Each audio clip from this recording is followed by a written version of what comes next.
ನಮಸ್ಕಾರ ಎಲ್ಲರಿಗೂ welcome back to our YouTube channel. So ನಾವು ಆಲ್ರೆಡಿ ಮಾಡ್ಯೂಲ್ 1ನ ಕಂಪ್ಲೀಟಾಗಿ ಒನ್ ಶಾರ್ಟಲ್ಲಿ ನೋಡಿದ್ದೀವಿ. ಇವಾಗ ನಾವು ಮಾಡ್ಯೂಲ್ 2ನ ಒನ್ ಶಾರ್ಟಲ್ಲಿ ನೋಡೋಣ.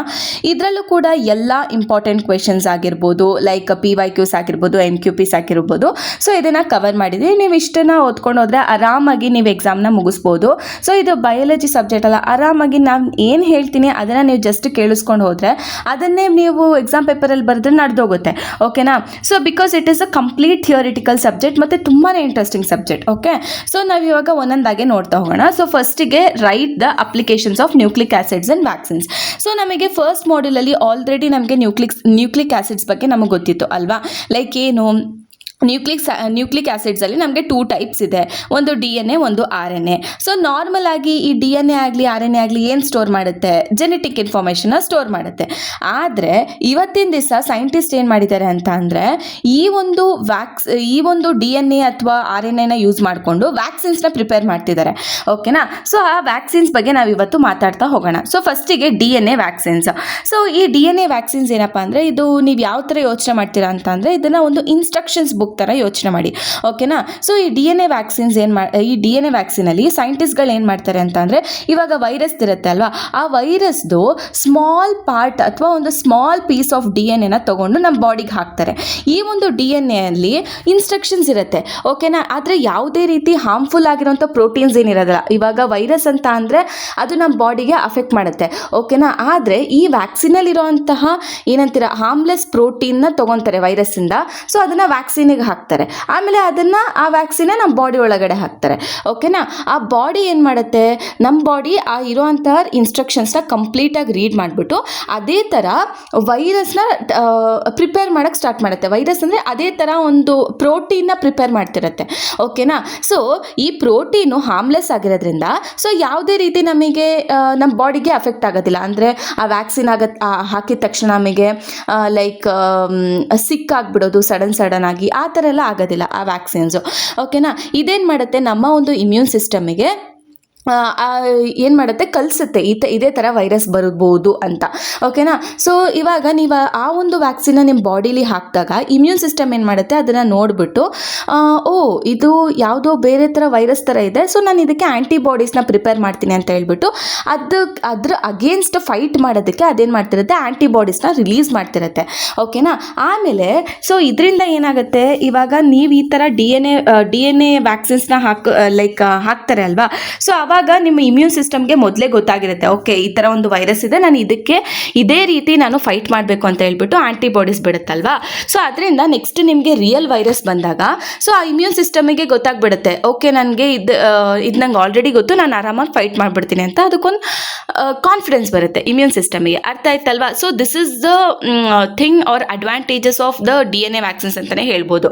ಓಕೆನಾ? ಅರ್ಥ ಆಯ್ತಲ್ವಾ? ಕಾನ್ಸೆಪ್ಟ್ ಅರ್ಥ ಆಯ್ತಲ್ವಾ? DNA ವ್ಯಾಕ್ಸಿನ್ಸ್ ಅಂದರೆ ಏನು, ಸೊ ಯಾವ ಥರ ಅಂತ. So that is what. So ಇದರದ್ದು ಅಡ್ವಾಂಟೇಜಸ್ ನೋಡೋದಾದರೆ so it activates both hormonal and cellular immunities. ಆಮೇಲೆ ಇದು ಈಸಿಯಾಗಿ ನಾವು ಪ್ರೊಡ್ಯೂಸ್ ಮಾಡ್ಬೋದು. ಆಮೇಲೆ ಯಾವುದೇ ರೀತಿ ಇನ್ಫೆಕ್ಷನ್ಸ್ ಆಗೋದಿಲ್ಲ ಅಥವಾ ಈಸಿಯಾಗಿ ಬೀಳೋದಿಲ್ಲ ಅಕಸ್ಮಾತ್ ಆ ವ್ಯಾಕ್ಸಿನ್ಸ್ಗಳೇನಾದರೂ ಹಾಕಿಸ್ಕೊಂಡ್ರೆ. ಸೊ ಅದರಲ್ಲಿರುವಂಥ ಎಕ್ಸಾಂಪಲ್ ಬಂದು ರ್ಯಾಬೀಸ್ ವ್ಯಾಕ್ಸಿನು, ಆಮೇಲೆ HPV ವ್ಯಾಕ್ಸಿನ್ಸು. ಸೊ ಇದೆಲ್ಲ ಏನಾಗುತ್ತೆ, DNA ವ್ಯಾಕ್ಸಿನ್ಸ್ಗೆ ಎಕ್ಸಾಂಪಲ್ಸ್ ಆಗುತ್ತೆ. ಓಕೆ, ಸೊ ಇವಾಗ ಅವರು DNA ವ್ಯಾಕ್ಸಿನ್ಸ್ ರ್ಯಾಬೀಸ್ದು ಒಂದು ಎಕ್ಸಾಂಪಲ್ ತೊಗೊಂಡು ಅವ್ರು ಎಕ್ಸ್ಪ್ಲೇನ್ ಮಾಡಿದ್ದಾರೆ.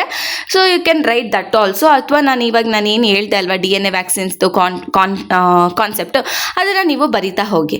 ಓಕೆ, ಸೊ ಇವಾಗ ನಾವು RNA ವ್ಯಾಕ್ಸಿನ್ಸ್ ಬಗ್ಗೆ ನಾವು ಮಾಡ್ತಾ ಹೋಗೋಣ.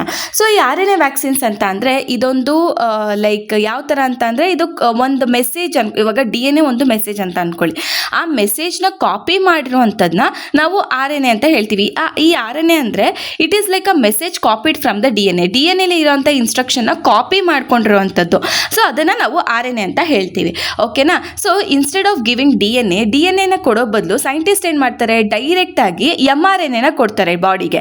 ಸೊ ಇದನ್ನು ನಾವು ಆಲ್ರೆಡಿ ಗೊತ್ತು. ಇವಾಗ COVID-19 ಅವ್ರು ಏನು ಮಾಡಿದ್ರು, DNA ವ್ಯಾಕ್ಸಿನ್ಸ್ ಎಲ್ಲ ಕೊಟ್ಟಿದ್ದು, mRNA ವ್ಯಾಕ್ಸಿನ್ಸ್ನ ಕೊಟ್ಟಿದ್ದು. ಅಂದರೆ ಸೊ ಈ mRNA ಏನು ಹೇಳುತ್ತೆ ಅಂತ ಅಂದರೆ so it is like a harmless viral protein. ಇದು ಕೂಡ ಒಂದು ಹಾರ್ಮ್ಲೆಸ್ ವೈರಲ್ ಪ್ರೋಟೀನ್ಸೇ. ಓಕೆನಾ? ಯಾವುದೇ ರೀತಿ ಬಾಡಿಗೆ ಎಫೆಕ್ಟ್ ಮಾಡೋದಿಲ್ಲ. ಇದೇನು ಮಾಡುತ್ತೆ, ನಮ್ಮ ಒಂದು ಸೆಲ್ಸಿಗಿರುತ್ತಲ್ವ, ಸೆಲ್ಸ್ಗೆ ಪ್ರೋಟೀನ್ನ ಮಾಡೋದಕ್ಕೆ ಹೇಳಿಕೊಡುತ್ತೆ. ಇವಾಗ ಸೇಮ್ DNA ಏನು ಮಾಡ್ತು, ಅದು ಅಷ್ಟೇ. ಇವಾಗ ಹೋದಾಗ ಏನು ಮಾಡುತ್ತೆ, ಸೆಲ್ಸ್ಗಳಿಗೆ ಈ ಥರ ಪ್ರೋಟೀನ್ನ ಪ್ರಿಪೇರ್ ಮಾಡೋದಕ್ಕೆ ಹೇಳುತ್ತೆ.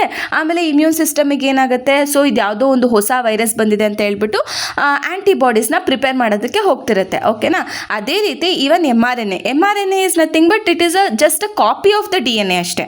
ಸೊ ಇದು ಕೂಡ ಸೇಮ್ ಪ್ರೋಸೆಸ್ ಮಾಡುತ್ತೆ. ಅಂದರೆ ಇವಾಗ ಪ್ರೋಟೀನ ಪ್ರಿಪೇರ್ ಮಾಡುತ್ತೆ ಮತ್ತು ಇಮ್ಯೂನ್ ಸಿಸ್ಟಮ್ ಏನು ಮಾಡುತ್ತೆ, ಇದರಿಂದ ರೆಕಗ್ನೈಸ್ ಮಾಡಿಬಿಟ್ಟು ಯಾವ ರೀತಿ ಆ್ಯಂಟಿಬಾಡೀಸ್ನ ಪ್ರೊಡ್ಯೂಸ್ ಮಾಡಬೇಕು ಅನ್ನೋ ಥರ ಹೇಳ್ಬಿಟ್ಟು ಅದನ್ನು ಕಲಿಯುತ್ತೆ. ಸೊ ಈ mRNA does its job and then naturally breaks down. ಅಂದರೆ ಇವಾಗ ಅದು ಏನಾದ್ರು ಕೆಲಸ ಆಗೋವರೆಗೂ ಮಾಡುತ್ತೆ. ಆಮೇಲೆ ಇವಾಗ ಕೆಲಸ ಮುಗಿದ್ಮೇಲೆ ಇವಾಗ ನೀನು ಆ್ಯಂಟಿಬಾಡೀಸ್ ಪ್ರೊಡ್ಯೂಸ್ ಮಾಡಾದ್ಮೇಲೆ ಸೊ ಅದೇನು ಮಾಡುತ್ತೆ, ತನ್ನಷ್ಟಕ್ಕೆ ತಾನೇ ಬ್ರೇಕ್ ಡೌನ್ ಆಗಿಬಿಡುತ್ತೆ. ಆದರೆ so it doesn't change any our DNA, ನಮ್ಮ DNA ಚೇಂಜ್ ಮಾಡೋದಿಲ್ಲ.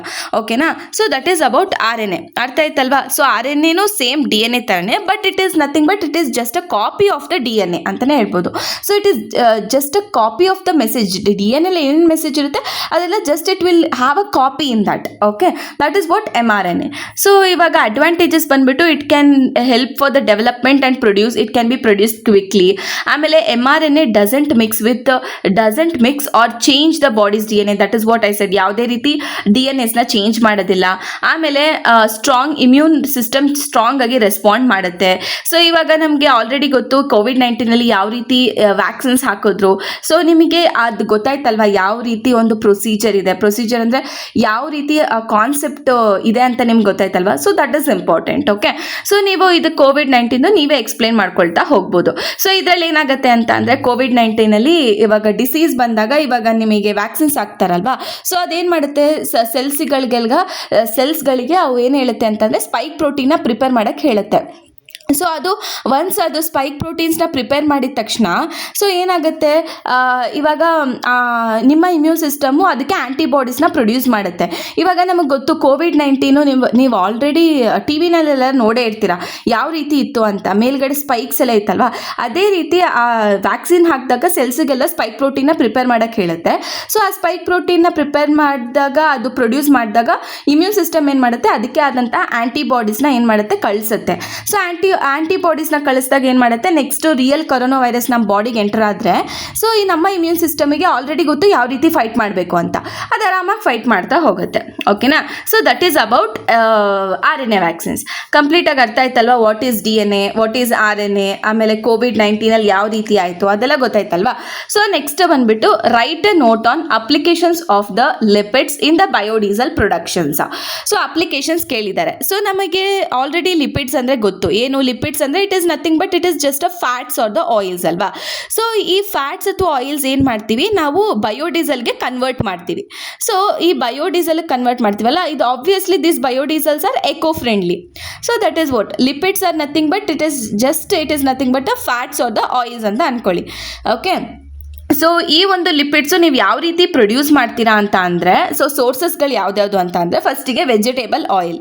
ಸೊ ವೆಜಿಟೇಬಲ್ಸ್ ಆಯಿಲ್ಸಲ್ಲಿ ಇವಾಗ ನೀವು ಡೈಲಿ ಯೂಸ್ ಮಾಡೋವಂಥ ಸನ್ಫ್ಲವರ್ ಆಯಿಲ್ಸ್ ಆಗಿರ್ಬೋದು, ಸೋಯಾಬೀನ್ ಆಯಿಲ್ ಆಗಿರ್ಬೋದು, ಆಮೇಲೆ ಪಾಮ್ ಆಯಿಲ್ ಆಗಿರ್ಬೋದು. ಸೊ ಇದೆಲ್ಲ ವೆಜಿಟೇಬಲ್ ಆಯಿಲು ಕೂಡ ಏನಾಗುತ್ತೆ, ಅದೊಂದು ಸೋರ್ಸ್. ನೆಕ್ಸ್ಟ್ ಬಂದುಬಿಟ್ಟು ಅನಿಮಲ್ ಫ್ಯಾಟ್ಸ್. ಸೊ ಈ ಅನಿಮಲ್ ಫ್ಯಾಟ್ಸಲ್ಲಿ ಇವಾಗ ಕೌ ಫ್ಯಾಟ್ ಆಗಿರ್ಬೋದು, ಚಿಕನ್ ಫ್ಯಾಟ್ ಆಗಿರ್ಬೋದು, ಅಥವಾ ಫಿಶ್ ಆದರೂ ಆಗಿರ್ಬೋದು, ಫಿಶ್ದು ಆಯಿಲ್ ಆಗಿರ್ಬೋದು, ಅದೆಲ್ಲ ಲಿಪಿಡ್ಸಿಗೆ ಬರೋ ಸೋರ್ಸಸ್. ನೆಕ್ಸ್ಟ್ ಆಲ್ಗೆ, ಅದೇ ಪಾಚಿ ಇರುತ್ತೆ ಅಲ್ವಾ, ಅದು ಕೂಡ ಕೆಲವೊಂದು ಸೋರ್ಸ್. ಓಕೆನಾ, ಆಮೇಲೆ ನೀವು ಕುಕಿಂಗ್ ಆಯಿಲ್. ಸೊ ಇವಾಗ waste oil that is collected from the restaurants and the hotels. So ನೀವು ರೆಸ್ಟೋರೆಂಟ್ ಹೋಟೆಲ್ ಆದಮೇಲೆ ಅವರು ಯೂಸ್ ಮಾಡಿರುವಂಥ ಆಯಿಲು, ವೇಸ್ಟ್ ಆಯಿಲ್ಸ್ನ, ಅದನ್ನು ಕೂಡ ಸೋರ್ಸ್ ಆಫ್ ಲಿಪಿಡ್ಸ್ ಅಂತಲೇ ನಾವು ತೊಗೊಳ್ಳೋದು. ಓಕೆನಾ, so that's it. So next ಇದೇ ರೀತಿ ನೀವು ಬಯೋಡೀಸಲ್ನ ಯಾವ ರೀತಿ ಪ್ರೊಡ್ಯೂಸ್ ಮಾಡ್ತೀರಾ, ಓಕೆನಾ, ಆ ಒಂದು ಪ್ರೋಸೆಸ್ನ ನಾವು ಟ್ರಾನ್ಸ್ ಎಸ್ಟ್ರಿಫಿಕೇಷನ್ ಅಂತ ಹೇಳ್ತೀವಿ. ಓಕೆನಾ, ಸೊ ಈ ಟ್ರಾನ್ಸ್ ಎಸ್ಟ್ರಿಫಿಕೇಷನ್ ಅಂತ ಅಂದರೆ ಇದೊಂದು ಪ್ರೋಸೆಸ್ಸು. ನಾವೇನು ಮಾಡ್ತೀವಿ ಅಂತ ಅಂದರೆ ಇದರಲ್ಲಿ ಫ್ಯಾಟ್ಸ್ ಮತ್ತು ಆಯಿಲ್ಸ್ ಎಲ್ಲ ಇರುತ್ತಲ್ವ, ಸೊ ಇದನ್ನು ನಾವು ಬಯೋಡೀಸಲ್ಸ್ ಆಗಿ ಕನ್ವರ್ಟ್ ಮಾಡ್ತೀವಿ. ಈ ಬಯೋಡೀಸಲ್ ನಮಗೆ ಗೊತ್ತು ಇದೆಲ್ಲ ಎಕೋ ಫ್ರೆಂಡ್ಲಿ ಅಂತ ಅಲ್ವಾ. ಸೊ ಇದೇನು ಮಾಡುತ್ತೆ, ಸೊ ಇದನ್ನು ನಾವು ಬಯೋಡೀಸಲ್ಗೆ ಕನ್ವರ್ಟ್ ಮಾಡ್ತೀವಿ. ಯಾವ ರೀತಿ ಅಂತ ಅಂದರೆ ಇವಾಗ ಆಲ್ಕೋಹಾಲ್ ಇರುತ್ತಲ್ವ, ಅದನ್ನು ಅದ್ರ ಜೊತೆ ರಿಯಾಕ್ಟ್ ಮಾಡಿಸ್ಬಿಟ್ಟು ನಾವು ಬಯೋಡೀಸಲ್ಗೆ ಕನ್ವರ್ಟ್ ಮಾಡ್ತೀವಿ. ಅಂದರೆ ಇವಾಗ ಲಿಪಿಡ್ಸ್ ಇರುತ್ತೆ ಅಲ್ವಾ, ಸೋರ್ಸಸ್ಗಳಿರುತ್ತೆ ಅಲ್ವಾ, ಅದನ್ನು ನಾವು ಆಲ್ಕೋಹಾಲ್ ಜೊತೆ ರಿಯಾಕ್ಟ್ ಮಾಡಿಸಿ so in the presence of catalyst, so in the presence of catalyst ನಾವು ಬಯೋಡೀಸೆಲ್ನ ಪ್ರೊಡ್ಯೂಸ್ ಮಾಡ್ತೀವಿ. ಓಕೆನಾ, ಅರ್ಥ ಆಯ್ತಲ್ವಾ ಟ್ರಾನ್ಸ್ಎಸ್ಟ್ರಿಫಿಕೇಶನ್ನು. So it is just nothing but ಹೆಂಗೆ ಹೇಳ್ಬೋದು ಅಂತ ಅಂದರೆ ಲಿಪಿಡ್ಸ್ ಜೊತೆಗೆ ನೀವು ಆಲ್ಕೋಹಾಲ್ನ ಮಿಕ್ಸ್ ಮಾಡ್ತೀರಾ, ಆಲ್ಕೋಹಾಲ್ ಜೊತೆ ನೀವು ರಿಯಾಕ್ಟ್ ಮಾಡಿಸ್ತೀರಾ. ಇವಾಗ ಆ ಒಂದು ರಿಯಾಕ್ಷನ್ನ ನೀವು ಸ್ಪೀಡಪ್ ಮಾಡೋದಕ್ಕೆ ಕೆಟಲಿಸ್ಟ್ನ ಯೂಸ್ ಮಾಡ್ತೀರಾ. ಕೆಲವೊಂದು ಕೆಟಲಿಸ್ಟ್ ಎಕ್ಸಾಂಪಲ್ ನಾವು ಹೇಳಬೇಕು ಅಂದರೆ ಇವಾಗ ಸೋಡಿಯಂ ಹೈಡ್ರಾಕ್ಸೈಡ್ ಆಗಿರ್ಬೋದು, ಪೊಟ್ಯಾಷಿಯಂ ಹೈಡ್ರಾಕ್ಸೈಡ್ ಆಗಿರ್ಬೋದು. ಸೊ ಇದನ್ನೆಲ್ಲ ನೀವು ಕೆಟಲಿಸ್ಟ್ನ ಯೂಸ್ ಮಾಡ್ತೀರಾ, ಯಾಕಂದರೆ ಆ ರಿಯಾಕ್ಷನ್ನ ಸ್ಪೀಡಪ್ ಮಾಡೋದಕ್ಕೆ. ಅರ್ಥ ಆಗ್ತಿದೆ ಅಲ್ವಾ ನಾನು ಹೇಳೋದು? So this is what a transesterification. So ಇದರಲ್ಲಿ ಕೆಲವೊಂದು ಸ್ಟೆಪ್ಗಳಿದ್ದಾವೆ ಈ ಟ್ರಾನ್ಸ್ಎಸ್ಟ್ರಿಫಿಕೇಶನ್ಸಲ್ಲಿ. ಸೊ ಫಸ್ಟಿಗೆ ಫೆಡ್ ಸ್ಟಾಕ್ ಪ್ರಿಪ್ರೇಷನ್ ಅಂತ ಅಂದರೆ ಇಲ್ಲಿ ನಾವೇನು ಮಾಡ್ತೀವಿ ಅಂತ ಅಂದರೆ ಫಸ್ಟಿಗೆ ಲಿಪಿಡ್ಸ್ನ ಕಲೆಕ್ಟ್ ಮಾಡ್ತೀವಿ, ಲಿಪಿಡ್ ಸೋರ್ಸಸ್ನ ಕಲೆಕ್ಟ್ ಮಾಡ್ತೀವಿ. ಇವಾಗ ಆಯಿಲ್ ಆಗಿರ್ಬೋದು, ಫ್ಯಾಟ್ಸ್ ಆಗಿರ್ಬೋದು ಎಲ್ಲ ಕಲೆಕ್ಟ್ ಮಾಡ್ಕೊತೀವಿ. ಅದರಲ್ಲಿರೋದನ್ನ ನಾವೇನು ಮಾಡ್ತೀವಿ, ಅದರಲ್ಲಿ ಕೆಲವೊಂದು ಡರ್ಟ್ಗಳಿರುತ್ತೆ, ವಾಟರು. ಸೊ ಅದನ್ನೆಲ್ಲ ಏನು ಮಾಡ್ತೀವಿ ನಾವು ರಿಮೂವ್ ಮಾಡ್ತೀವಿ. ಇಂಪ್ಯೂರಿಟೀಸ್ ಏನೇನಿರುತ್ತೆ ಅದನ್ನು ರಿಮೂವ್ ಮಾಡ್ತೀವಿ. ಆಯಿಲ್ ಏನಾಗುತ್ತೆ ಅವಾಗ ಕ್ಲೀನ್ ಆಗುತ್ತೆ. ಓಕೆನಾ, so that is what feed stock preparation. Next ರಿಯಾಕ್ಷನಲ್ಲಿ ಏನಾಗುತ್ತೆ ಅಂದರೆ ಇವಾಗ ನಾವು ಆ ಒಂದು ಕ್ಲೀನ್ ಆಯಿಲ್ನ ಮೆಥನಾಲ್ ಜೊತೆ ನಾವು ಮಿಕ್ಸ್ ಮಾಡ್ತೀವಿ. ಮೆಥನಾಲ್ ಜೊತೆ ಮಿಕ್ಸ್ ಮಾಡಿಬಿಟ್ಟು ಆ ಒಂದು ರಿಯಾಕ್ಷನ್ನ ನಾವು ಸ್ಪೀಡಪ್ ಮಾಡೋದಕ್ಕೆ ಕೆಟಲಿಸ್ಟ್ನ ಯೂಸ್ ಮಾಡ್ತೀವಿ. That catalyst can be NaOH or KOHನ ಯೂಸ್ ಮಾಡ್ತೀವಿ. ಸೊ ಇದರಿಂದ ಏನಾಗುತ್ತೆ ರಿಯಾಕ್ಷನು ಫಾಸ್ಟ್ ಆಗುತ್ತೆ. ಸೊ ಆಮೇಲೆ ನೆಕ್ಸ್ಟ್ ಏನು ಮಾಡ್ತೀವಿ ಅಂತ ಅಂದರೆ ಸೆಪರೇಷನ್ ಮಾಡ್ತೀವಿ. ಅಂದರೆ ಇವಾಗ ಅದು ಎಲ್ಲ ರಿಯಾಕ್ಟ್ ಆದಮೇಲೆ ನಮಗೆ 2 ಲೇಯರ್ಸ್ ಫಾರ್ಮ್ ಆಗುತ್ತೆ. ಓಕೆನಾ, ಒಂದು ಅಪ್ಪರ್ ಲೇಯರು ಮತ್ತು ಲೋಯರ್ ಲೇಯರ್ ಅಂತ. ಈ ಒಂದು ಅಪ್ಪರ್ ಲೇಯರ್ ಏನಾಗಿರುತ್ತೆ ಅಂತ ಅಂದರೆ ಬಯೋಡೀಸೆಲ್ ಆಗಿರುತ್ತೆ, ಲೋಯರ್ ಲೇಯರ್ ಏನಾಗಿರುತ್ತೆ ಅಂತಂದರೆ ಗ್ಲಿಸರಲ್ ಆಗಿರುತ್ತೆ. ಓಕೆನಾ, ಸೊ ಇವೆರಡೂ ಲೇಯರ್ಸ್ನ ನಾವೇನು ಮಾಡ್ತೀವಿ ಸಪ್ರೇಟ್ ಮಾಡ್ತೀವಿ. ಅರ್ಥ ಆಯ್ತಾ? ಆಮೇಲೆ ನೆಕ್ಸ್ಟ್ ಲಾಸ್ಟ್ ಸ್ಟೆಪ್ಪು ಪ್ಯೂರಿಫಿಕೇಷನ್ನು. ಸೊ ಈ ಒಂದು ಪ್ಯೂರಿಫಿಕೇಷನ್ನು ಫೈನಲ್ ಆಗಿ ನಾವೇನು ಮಾಡ್ತೀವಿ ಅಂದರೆ ಆ ಗ್ಲಿಸರಲ್ಲಿಂದ ಬಯೋಡೀಸೆಲ್ನ ಸಪ್ರೇಟ್ ಮಾಡಿಬಿಟ್ಟು ಆ ಒಂದು ಬಯೋಡೀಸೆಲ್ನ ನಾವು ವಾಶ್ ಮಾಡ್ತೀವಿ. ವಾಶ್ ಮಾಡಿಬಿಟ್ಟು ಡ್ರೈಗಿಡ್ತೀವಿ. ಯಾಕಂತ ಅಂದರೆ ಯಾವುದೇ ರೀತಿ ಏನಾದರೂ ಕೆಮಿಕಲ್ಸ್ ಏನಾದರೂ ಅದಕ್ಕೆ ಅಟ್ಯಾಚ್ ಆಗಿದ್ರೆ ಏನಾದರೂ ಇದ್ದರೆ ಅಂತ ಹೇಳ್ಬಿಟ್ಟು ಇಂಪ್ಯೂರಿಟೀಸ್ನ ನಾವೇನು ಮಾಡ್ತೀವಿ ರಿಮೂವ್ ಮಾಡ್ತೀವಿ ಅದರಿಂದ ಅಷ್ಟೇ. So this is about purification. ಅರ್ಥ ಆಯ್ತಲ್ವಾ? ಕಲೆಕ್ಟ್ ಮಾಡ್ತೀವಿ, ಆ ಆಯಿಲ್ನ ಕ್ಲೀನ್ ಮಾಡ್ತೀವಿ, ಅದ್ರ ಜೊತೆ ನಾವೇನು ಮಾಡ್ತೀವಿ ಮೆಥನಾಲ್ ಅಂದರೆ ಆಲ್ಕೋಹಾಲ್ನ ಹಾಕ್ತೀವಿ. ಆ ಒಂದು ರಿಯಾಕ್ಷನ್ನ ಸ್ಪೀಡಪ್ ಮಾಡೋದಕ್ಕೆ ನಾವು ಕೆಟಲಿಸ್ಟ್ನ ಯೂಸ್ ಮಾಡ್ತೀವಿ. That is nothing but NaOH ಆಗಿರ್ಬೋದು ಅಥವಾ KOH ಆಗಿರ್ಬೋದು. ಆಮೇಲೆ ನಮಗೆ ರಿಯಾಕ್ಷನ್ ಆದಮೇಲೆ ನಮಗೆ ಒಂದು 2 ಲೇಯರ್ಸ್ ಫಾರ್ಮ್ ಆಗುತ್ತೆ. ಅದು ಒಂದು ಲೇಯರ್ ಏನಾಗಿರುತ್ತೆ ಬಯೋಡೀಸೆಲ್ ಆಗಿರುತ್ತೆ, ಇನ್ನೂ ಒಂದು ಲೇಯರು ಗ್ಲಿಸರಲ್ ಆಗಿರುತ್ತೆ. ಆಮೇಲೆ ಆ ಒಂದು ಬಯೋಡೀಸೆಲ್ನ ಗ್ಲಿಸರಲ್ ಜೊತೆ ನಾವು ಸಪ್ರೇಟ್ ಮಾಡಿಬಿಟ್ಟು ವಾಶ್ ಮಾಡಿ ಡ್ರೈ ಮಾಡ್ತೀವಿ. ಡ್ರೈ ಮಾಡಾದಮೇಲೆ ನೆಕ್ಸ್ಟ್ ನಮಗೆ ಒಂದು ಪ್ಯೂರ್ ಬಯೋಡೀಸೆಲ್ ಏನಾಗುತ್ತೆ ಪ್ರೊಡ್ಯೂಸ್ ಆಗುತ್ತೆ. This is a process of producing the biodiesel from the lipids. Okay, lipids ಅಂತ ಅಂದರೆ those are nothing but it is fats or the oil. ಅರ್ಥ ಆಗ್ತಿದೆ ಅಲ್ವಾ ನಾನು ಹೇಳೋದು? ನಾನು ಹೆಂಗೆ ಹೇಳ್ತೀನಿ ಅದನ್ನೇ ಹೋಗಿ ಬರೀರಿ, ತಲೆನೇ ಕೆಡ್ಸ್ಕೊಳ್ಬೇಡಿ. ಸೊ ಎಕ್ಸಾಮಲ್ಲಿ ಕಾನ್ಸೆಪ್ಟ್ ಅನ್ನೋದು ತುಂಬಾ ಇಂಪಾರ್ಟೆಂಟು. ಆ ಸ್ಕೀಮ್ ಆಫ್ ಎವಲ್ಯೂಷನಲ್ಲಿ ಕೊಡ್ತಾರೆ, ಓಕೆ ಈ ಥರ ಅದನ್ನೇ ನೀವು ಬರೀತೀರ ಅನ್ನೋದು ಯಾವ ಗ್ಯಾರಂಟಿ ಇಲ್ಲ. Concept is important. ಓಕೆನಾ, ನಾನು ಏನು ಹೇಳ್ತೀನಿ ನೀವು ಅದನ್ನೇ ಬರೀರಿ. ಜಸ್ಟ್ ಕಣ್ಮುಚ್ಕೊಂಡು ನಾನು ಹೇಳೋದನ್ನು ನೀವು ಕೇಳಿಸ್ಕೊತಾ ಹೋಗಿ. ಓಕೆನಾ, ಸೊ ಇವಾಗ ನೆಕ್ಸ್ಟ್ ಕ್ವೆಶನ್ ಬಂದ್ಬಿಟ್ಟು in detail explain about whey protein production process. So ಇವಾಗ whey protein production process, first of all ಈ whey ಅಂದರೆ ಏನು, whey protein ಅಂತ ಅಂದರೆ ಏನು? ಸೊ ಈ whey protein ಅಂತ ಅಂದರೆ ಇವಾಗ ನೀವು ಚೀಸು ಪನೀರು ಇವೆಲ್ಲ ಮಾಡಬೇಕಾದ್ರೆ ಏನು ಮಾಡ್ತೀರಾ ಅಂತ ಅಂದರೆ ಆ ಮಿಲ್ಕ್ಗೆ ಸ್ವಲ್ಪ ಏನಾದರೂ ಇವಾಗ ನಿಂಬೆಹಣ್ಣು ಹಾಕಿದ್ರೆ ಅದೇನಾಗುತ್ತೆ ಮೇಲ್ಗಡೆ ಎಲ್ಲ ಕರ್ಡ್ ಟೈಪ್ ಏನಾಗುತ್ತೆ ಮೇಲ್ಗಡೆ ಬರುತ್ತೆ. ಆಮೇಲೆ ಲಿಕ್ವಿಡು ಅದೇನಾಗುತ್ತೆ ಲಿಕ್ವಿಡು ಮತ್ತು ಕರ್ಡ್ ಥರ ಏನು ಬರುತ್ತೆ ಮೇಲ್ಗಡೆ ಬರುತ್ತೆ ಅಲ್ವಾ? ಸೊ ಇವಾಗ ನೀವು ಅದನ್ನು ಮೇಲ್ಗಡೆ ಇರೋದನ್ನ ತಗೊಂಡು ನೀವು ಸ್ವೀಟ್ಸ್ ಮಾಡ್ಕೊಳ್ತಿರೋ ಬೇರೆ ಏನಾದರೂ ಮಾಡ್ಕೊಳ್ತಿರೋ ಅದು ನಿಮಗೆ ಬಿಟ್ಟಿದ್ದು ಅಲ್ವಾ? ಸೊ ಇವಾಗ ಅದೆಲ್ಲ ಬಂದಮೇಲೆ ಕೆಳಗಡೆ ಇರೋಂಥ ಲಿಕ್ವಿಡ್ ಇರುತ್ತೆ ಅಲ್ವಾ, ಆ ಒಂದು ಲಿಕ್ವಿಡ್ನ ನಾವೇನಂತೀವಿ ವೇ ಅಂತ ಹೇಳ್ತೀವಿ, ವೇ ಪ್ರೋಟೀನ್ ಅಂತ ಹೇಳ್ತೀವಿ. ಮುಂಚೆ ಎಲ್ಲ ಜನ ಇದನ್ನು ಅದು ಮೇಲ್ಗಡೆದು ಮಾತ್ರ ಯೂಸ್ ಮಾಡ್ಕೊಂಡ್ಬಿಟ್ಟು ಕೆಳಗಡೆ ಅದೇನಿರುತ್ತೆ ಒಂದು ಲಿಕ್ವಿಡ್ನ ಬಿಸಾಕ್ಬಿಡ್ತಿದ್ರು. ಬಟ್ ಎಷ್ಟೋ ರಿಸರ್ಚ್ ಆದಮೇಲೆ ಗೊತ್ತಾಯಿತು ಆ ಲಿಕ್ವಿಡಲ್ಲಿ ಎಷ್ಟು ಪ್ರೋಟೀನ್ ಇದೆ, ಎಷ್ಟು ಪ್ರೋಟೀನ್ ಕಂಟೆಂಟ್ ಇದೆ ಅನ್ನೋದು ಆವಾಗ ಗೊತ್ತಾಗಿದೆ. ಓಕೆನಾ, ಅದಕ್ಕೆ ಈ ಕಾನ್ಸೆಪ್ಟ್ ಬಂದಿರೋದು. So that is called as whey protein. ಓಕೆನಾ, ಸೊ ಯಾವ ರೀತಿ ಈ ಒಂದು ವೇ ಪ್ರೋಟೀನ್ನ ಪ್ರೊಡ್ಯೂಸ್ ಮಾಡೋದು ಅಂತ ಕ್ವೆಶನಲ್ಲಿ ಕೇಳಿರೋದು ಅಲ್ವಾ. So what is a production process ಅಂತ. ಸೊ ಇದನ್ನು ಬಿಡಿ, ನಾನು ಇವಾಗ ಹೇಳ್ಕೊತಾ ಹೋಗ್ತೀನಿ, ನೀವು ಅದನ್ನು ಕೇಳಿಸ್ಕೊಳ್ಳಿ. ಯಾವ ರೀತಿ ನೀವು ಪ್ರೊಡ್ಯೂಸ್ ಮಾಡ್ತೀರಾ ಅಂದರೆ, ನಾರ್ಮಲ್ ಆಗಿ ಇವಾಗ ನಾನು ಹೇಳಿದ್ನಲ್ಲ, ಏನು ಇದನ್ನು ತೊಗೊತೀರಾ, ಹಾಲನ್ನ ತೊಗೊತೀರಾ, ಅದಕ್ಕೆ ನೀವು ಕೆಲವೊಂದು ಇವಾಗ ನೀವು ಜನರಲಾಗಿ ಯೂಸ್ ಮಾಡೋದು ನಿಂಬೆಹಣ್ಣು, ಅಂದರೆ ಇವಾಗ ಅದು ಒಡ್ಕೋಬೇಕಲ್ಲ ಹಾಲು, ಸೊ ಅದಕ್ಕೆ ನೀವು ನಿಂಬೆಹಣ್ಣ ಯೂಸ್ ಮಾಡ್ತೀರಾ. ನೀವು ಬೇಕಾಗಿರೋವಂಥದ್ದು ಅದು ಮೇಲ್ಗಡೆ ಏನಿರುತ್ತೆ ಅದನ್ನು ನೀವು ರಸಗುಲ್ಲಾನೋ ಅದೋ ಇದೋ ಪನ್ನೀರ್ಗೋ ಏನಕ್ಕೋ ಅದನ್ನು ಯೂಸ್ ಮಾಡ್ಕೊಳ್ತೀರಾ.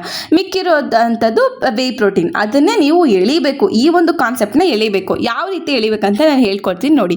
ಸೊ ಹೆಂಗೆ ಅಂದರೆ, ಇವಾಗ ಹೆಂಗೆ ಸ್ಟಾರ್ಟ್ ಮಾಡ್ತೀರಾ ಅಂದರೆ, ಇವಾಗ ಫಸ್ಟು ಒಂದು ಫ್ರೆಶ್ ಮಿಲ್ಕ್ನ ಕಲೆಕ್ಟ್ ಮಾಡ್ಕೊತೀರಾ ಡೈರಿ ಫಾರ್ಮ್ಸನ್ನ. ಹಿಂಗೆ ಬರೀರಿ, ಇವಾಗ ನಿಮಗೆ ಕಾನ್ಸೆಪ್ಟ್ ಗೊತ್ತು, ಅದನ್ನು ಯಾವ ರೀತಿ ಎಳಿಬೇಕಂತ ನಾನು ಹೇಳ್ಕೊಡ್ತಿದ್ದೀನಿ, ಓಕೆನಾ. ಸೊ ಇವಾಗ ಇದನ್ನು ಕಂಟಿನ್ಯೂಸ್ ಆಗಿ ನಾನು ಹೇಳ್ತಿರ್ತೀನಿ, ನೀವು ಬರೀರಿ. ಹೆಂಗೆ ಅಂದರೆ, ಫ್ರೆಶ್ ಮಿಲ್ಕ್ನ ಕಲೆಕ್ಟ್ ಮಾಡ್ಕೊತೀರಾ ಡೈರಿ ಫಾರ್ಮ್ಸಲ್ಲಿ. ಆಮೇಲೆ ಆ ಮಿಲ್ಕ್ನ ಚೆಕ್ ಮಾಡ್ತೀರಾ, ಅದು ಕ್ಲೀನ್ ಆಗಿದೆಯಾ ಅಥವಾ ಗುಡ್ ಕ್ವಾಲಿಟಿಯಲ್ಲಿದೆಯಾ ಅಂತ ನೀವು ಚೆಕ್ ಮಾಡ್ತೀರಾ. ಚೆಕ್ ಮಾಡಾದಮೇಲೆ ನೆಕ್ಸ್ಟ್ ಏನು ಮಾಡ್ತೀರಾ, ಎನ್ಸೈಮ್ಸು ಆ್ಯಸಿಡ್ಸ್ನೆಲ್ಲ ಆ ಮಿಲ್ಕ್ಗೆ ಆ್ಯಡ್ ಮಾಡ್ತೀರಾ. ಸೊ ಅವಾಗ ಏನಾಗುತ್ತೆ, ಎನ್ಸೈಮ್ಸು ಆ್ಯಸಿಡ್ಸ್ನ ನೀವು ಮಿಲ್ಕ್ಗೆ ಆ್ಯಡ್ ಮಾಡಿದಾಗ ಆ ಮಿಲ್ಕ್ ಏನಾಗುತ್ತೆ, ಸಪ್ರೇಟ್ ಆಗುತ್ತೆ, 2 ಪಾರ್ಟ್ಸ್ ಆಗಿ ಸಪ್ರೇಟ್ ಆಗುತ್ತೆ. ಆ ಸಾಲಿಡ್ ಪಾರ್ಟ್ ಏನಿರುತ್ತೆ ಅದನ್ನು ಕರ್ಡ್ ಅಂತ ಏನೋ ಕರೀತಾರೆ. ಸೊ ಇದನ್ನು ನೀವು ಚೀಸ್ ಮಾಡೋಕ್ಕೋ ಅಥವಾ ಪನ್ನೀರ್ ಮಾಡೋದಕ್ಕೋ ನೀವು ಯೂಸ್ ಮಾಡ್ಕೊಳ್ತೀರಾ. ಅದಾದಮೇಲೆ ಲಿಕ್ವಿಡ್ ಪಾರ್ಟ್ ಏನಿರುತ್ತೆ, ಸೊ ಇದನ್ನು ನೀವು ವೇ ಪ್ರೋಟೀನ್ನ ಮಾಡೋದಕ್ಕೆ ಯೂಸ್ ಮಾಡ್ಕೊತೀರಾ, ಓಕೆನಾ. ಸೊ ಈ ಥರ ಬರೀರಿ. ಆಮೇಲೆ ಇವಾಗ ಏನು ಲಿಕ್ವಿಡ್ ಕಲೆಕ್ಟ್ ಆಗಿರುತ್ತೆ ಅಲ್ವಾ, ಸೊ ಇದರಲ್ಲಿ ತುಂಬಾ ಪ್ರೋಟೀನ್ಸ್ ಇರುತ್ತೆ, ಲ್ಯಾಕ್ಟೋಸ್ ಇರುತ್ತೆ, ಮಿನರಲ್ಸ್ ಇರುತ್ತೆ, ವಾಟರ್ ಇರುತ್ತೆ. ಆಮೇಲೆ ಈ ವೇನ ನೀವು ಸ್ಪೆಷಲ್ ಫಿಲ್ಟರ್ಸ್ಗೆ ಏನು ಮಾಡ್ತೀರಾ, ಪಾಸ್ ಮಾಡ್ತೀರಾ. ಸೊ ಈ ಒಂದು ಫಿಲ್ಟರ್ ಏನು ಮಾಡುತ್ತೆ ಅಂತ ಅಂದರೆ, ಎಲ್ಲ ರಿಮೂವ್ ಮಾಡುತ್ತೆ, ವಾಟರು, ಲ್ಯಾಕ್ಟೋಸು, ಫ್ಯಾಟ್ ಮತ್ತು ಬೇರೆ ಯಾವುದೇ ಅನ್ವಾಂಟೆಡ್ ಸಬ್ಸ್ಟೆನ್ಸ್ ಇದ್ದರೂ ಏನು ಮಾಡಿಬಿಡುತ್ತೆ, ಅದನ್ನು ರಿಮೂವ್ ಮಾಡಿಬಿಟ್ಟು ನಮಗೆ ಪ್ರೋಟೀನ್ ಇರೋವಂಥ ಲಿಕ್ವಿಡ್ನ ಅದು ರಿಟರ್ನ್ ಮಾಡುತ್ತೆ, ಅಂದರೆ ವಾಪಸ್ ಕೊಡುತ್ತೆ, ಓಕೆನಾ. ಸೊ ಅದು ನಿಮಗೆ ಫಿಲ್ಟ್ರೇಷನ್ ಪ್ರೊಸೆಸಲ್ಲಿ ಅದಾಗುತ್ತೆ. ಆಮೇಲೆ ಒಟ್ಟಿನಲ್ಲಿ ನೀವು ಆ ಥರ ಫಿಲ್ಟರ್ ಮಾಡಿದಾಗ ಆ ಪ್ರೋಟೀನ್ ಕಂಟೆಂಟ್ ಏನಾಗುತ್ತೆ, ಸೊ ನೀವೆಲ್ಲ ಇಂಪ್ಯೂರಿಟೀಸ್ನ ರಿಮೂವ್ ಮಾಡಿದಾಗ ಆ ಪ್ರೋಟೀನ್ ಕಂಟೆಂಟ್ ಏನಾಗುತ್ತೆ, ಜಾಸ್ತಿ ಆಗುತ್ತೆ, ಓಕೆನಾ. ಸೊ ಜಾಸ್ತಿ ಆದಾಗ ಈ ಹೈಲಿ ಕಾನ್ಸಂಟ್ರೇಟೆಡ್ ವೇನ ನೀವು ಪೌಡರ್ ಆಗಿ ಕನ್ವರ್ಟ್ ಮಾಡ್ಕೊತೀರಾ, ಆಮೇಲೆ ಅಥವಾ ಸ್ಪ್ರೇ ಡ್ರೈಯರ್ ಆಗಿ ಕನ್ವರ್ಟ್ ಮಾಡ್ಕೊತೀರಾ. ಆಮೇಲೆ ಆ ಒಂದು ವೇ ಪ್ರೋಟೀನ್ನ ನೀವೇನು ಮಾಡ್ತೀರಾ, ಏರ್ ಟೈಟ್ ಕಂಟೈನರ್ಸಲ್ಲಿ ಪ್ಯಾಕ್ ಮಾಡಿಬಿಟ್ಟು ಆಮೇಲೆ ಕಳಿಸ್ತೀರಾ. ಸೊ ಯಾಕೆ ಏರ್ ಟೈಟ್ ಕಂಟೈನರ್ಸಲ್ಲಿ ಪ್ಯಾಕ್ ಮಾಡ್ತೀರಾ ಅಂತಂದರೆ, ಯಾವುದೇ ರೀತಿ ಮಾಯ್ಶ್ಚರೈಸಿಂಗ್ ಕಂಟೆಂಟು ಅದಕ್ಕೆ ಹೋಗಬಾರ್ದು ಅಂತ, ಅದಕ್ಕೋಸ್ಕರ ಏರ್ ಟೈಟ್ ಕಂಟೈನರ್ಸಲ್ಲಿ ನೀವು ಪ್ಯಾಕ್ ಮಾಡ್ತೀರಾ. ಸೊ ನೆಕ್ಸ್ಟ್ ಕ್ವೆಶನ್ ಬಂದ್ಬಿಟ್ಟು, highlight the properties of the cellulose and why the cellulose is called as effective water filter ಅಂತ ಕೇಳಿದ್ದಾರೆ. ಸೊ ಯಾಕೆ ಸೆಲ್ಯುಲೋಸ್ನ ನಾವು ಎಫೆಕ್ಟಿವ್ ವಾಟರ್ ಫಿಲ್ಟರ್ಸ್ ಅಂತ ಕರಿತೀವಿ ಅಂತ ಹೇಳಿದ್ರೆ, ಸೊ ಫಸ್ಟ್ ಆಫ್ ಆಲ್ ನಮಗೆ ಗೊತ್ತು ಸೆಲ್ಯುಲೋಸ್ ಅಂದರೆ ಒಂದು ನ್ಯಾಚುರಲ್ ಸಬ್ಸ್ಟೆನ್ಸ್, ಓಕೆನಾ. ಈ ನ್ಯಾಚುರಲ್ ಸಬ್ಸ್ಟೆನ್ಸು ನಾವು ಪ್ಲಾಂಟ್ಸಲ್ಲಿ ನೋಡ್ಬೋದು, ಕಾಟನಲ್ಲಿ ನೋಡ್ಬೋದು, ಎಸ್ಪೆಷಲಿ ವುಡ್ಸಲ್ಲಿ ನಾವು ನೋಡ್ಬೋದು ಈ ಒಂದು ಸೆಲ್ಯುಲೋಸ್ನ. ಸೊ ಇದು ಯಾವ ಥರ ಆ್ಯಕ್ಟ್ ಆಗುತ್ತೆ ಅಂತ ಅಂದರೆ, ಇದನ್ನು ನಾವು ಯಾವ ರೀತಿ ಯೂಸ್ ಮಾಡ್ಕೊಳ್ಬೋದು ಅಂತಂದರೆ, ವಾಟರ್ ಫಿಲ್ಟರ್ಸ್ ಆಗಿ ನಾವು ಯೂಸ್ ಮಾಡ್ಕೊಳ್ಬೋದು. ಯಾಕೆ ಅಂತ ಅಂದರೆ, ಇದು ಇದೇನು ಮಾಡುತ್ತೆ ಅಂತ ಅಂದರೆ, ಡರ್ಟು, ಇಂಪ್ಯೂರಿಟೀಸ್ನೆಲ್ಲ ರಿಮೂವ್ ಮಾಡುತ್ತೆ ವಾಟರಿಂದ. ಸೊ ಆಮೇಲೆ ಇದು ಎನ್ವಿರಾನ್ಮೆಂಟ್ಗೂ ಕೂಡ ಸೇಫ್, ಓಕೆನಾ. ಅದಕ್ಕೋಸ್ಕರ ಈ ಸೆಲ್ಯುಲೋಸ್ನ ನಾವು ಎಫೆಕ್ಟಿವ್ ವಾಟರ್ ಫಿಲ್ಟರ್ ಅಂತಲೇ ನಾವು ಕರಿತೀವಿ, ಓಕೆ. ಸೊ ಇದ್ರದ್ದು ನಾವು ಪ್ರಾಪರ್ಟೀಸ್ ನೋಡ್ತಾ ಹೋದರೆ, ಫಸ್ಟಿಗೆ ಹೈ ಪೊರೋಸಿಟಿ ಅಂತ. ಹೈ ಪೊರೋಸಿಟಿ ಅಂದರೆ, ಫಸ್ಟ್ ಆಫ್ ಆಲ್ ಪೊರೋಸಿಟಿ ಅಂತ ಅಂದರೆ, ಸೊ ಮೆನಿ ಟೈನಿ ಹೋಲ್ಸ್ ಅಂತ. ಅಂದರೆ ಸೆಲ್ಯುಲೋಸಲ್ಲಿ ತುಂಬ ಜಾಸ್ತಿ ಸ್ಮಾಲ್ ಪೋರ್ಸ್ಗಳಿದ್ದಾವೆ. ಸ್ಮಾಲ್ ಪೋರ್ಸ್ ಅಂದರೆ ತೂತು, ಓಕೆನಾ. ತೂತು ಅದೇ ಡಾಟ್ಸ್, ತೂತು ಅಂತ ಹೇಳ್ತಾರಲ್ವ ಕನ್ನಡದಲ್ಲಿ, ಅದು, ಓಕೆನಾ. ಸೊ ಸೆಲ್ಯುಲೋಸ್ ಅಂದರೆ ಅದರಲ್ಲಿ ತುಂಬ ಸ್ಮಾಲ್ ಪೋರ್ಸ್ಗಳಿರ್ತವೆ. ಹೆಂಗೆ ಅಂದರೆ, ವಾಟರ್ ಮಾತ್ರ ಅದ್ರ ಮುಖಾಂತರ ಹೋಗ್ಬೋದು. ಇನ್ ಕೇಸ್ ಏನಾದರೂ ಡರ್ಟು, ಡಸ್ಟ್, ಏನಾದರೂ ಬೇರೆ ಥರ ಇಂಪ್ಯೂರಿಟೀಸ್ ಬಂದರೆ ಅದೇನಾಗುತ್ತೆ, ಆರಾಮಾಗಿ ಟ್ರ್ಯಾಪ್ ಆಗೋಗ್ಬಿಡುತ್ತೆ. ಅದಕ್ಕೆ ಅದನ್ನು ನಾವು ಹೈಪರೋಸಿಟಿ ಅಂತ ಕರಿತೀವಿ. ನೆಕ್ಸ್ಟು ಬಯೋಡಿಗ್ರೇಡಬಿಲಿಟಿ ಅಂತ ಅಂದರೆ, ಇವಾಗ ಸೆಲ್ಯುಲೋಸು ನ್ಯಾಚುರಲ್ ಮೆಟೀರಿಯಲ್ ಅಲ್ವಾ. ಸೊ ಅದೇನಾಗುತ್ತೆ, ಇವಾಗ ನಾವು ಇನ್ ಕೇಸ್ ಅದನ್ನು ಯೂಸ್ ಮಾಡಿಬಿಟ್ಟು ಎನ್ವಿರಾನ್ಮೆಂಟ್ ಬಿಸಾಗೋದು ಕೂಡ ಅದೇನಾಗಲ್ಲ, ಎನ್ವಿರಾನ್ಮೆಂಟ್ಗೆ ಎಫೆಕ್ಟ್ ಮಾಡೋದಿಲ್ಲ. ಯಾಕೆ ಹೇಳಿ, ಅದು ಈಸಿಯಾಗಿ ಡಿಕಂಪೋಸ್ ಆಗಿಬಿಡುತ್ತೆ ಎನ್ವಿರಾನ್ಮೆಂಟಲ್ಲಿ, ಯಾವುದೇ ರೀತಿ ಎಫೆಕ್ಟ್ ಇರೋದಿಲ್ಲ, ಓಕೆನಾ. So that is what ಬಯೋಡಿಗ್ರೇಡಬಿಲಿಟಿ.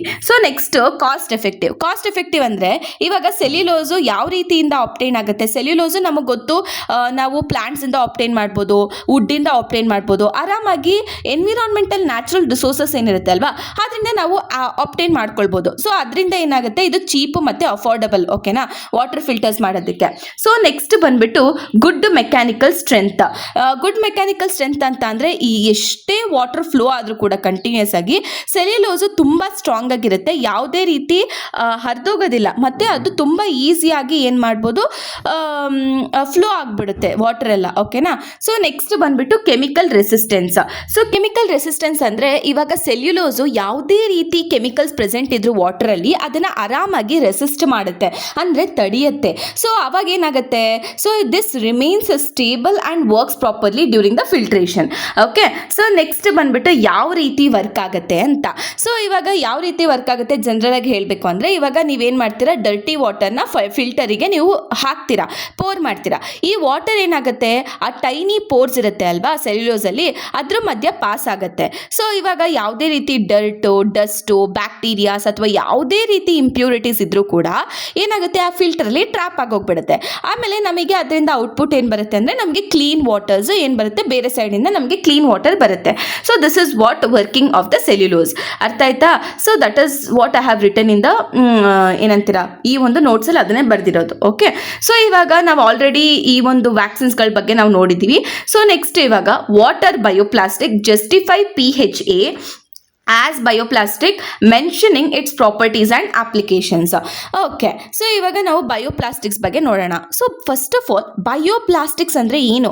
ಬಯೋಪ್ಲಾಸ್ಟಿಕ್ಸ್ ಅಂದರೆ ಇವಾಗ ಅದೇನು ಮಾಮೂಲಿ ಪ್ಲಾಸ್ಟಿಕ್ ಥರ ಅಲ್ಲ, ಓಕೆನಾ. ಈ ಬಯೋಪ್ಲಾಸ್ಟಿಕ್ ಅಂದರೆ ಅದು ಕೂಡ ಒಂದು ಪ್ಲಾಸ್ಟಿಕ್ಕೇ, ಬಟ್ ಏನಂದರೆ ಇದೆಲ್ಲ ನಾವು ನ್ಯಾಚುರಲ್ ಮತ್ತು ರಿನ್ಯೂವಬಲ್ ಸೋರ್ಸಸ್ಗಳಿಂದ ಮಾಡುವಂಥದ್ದು.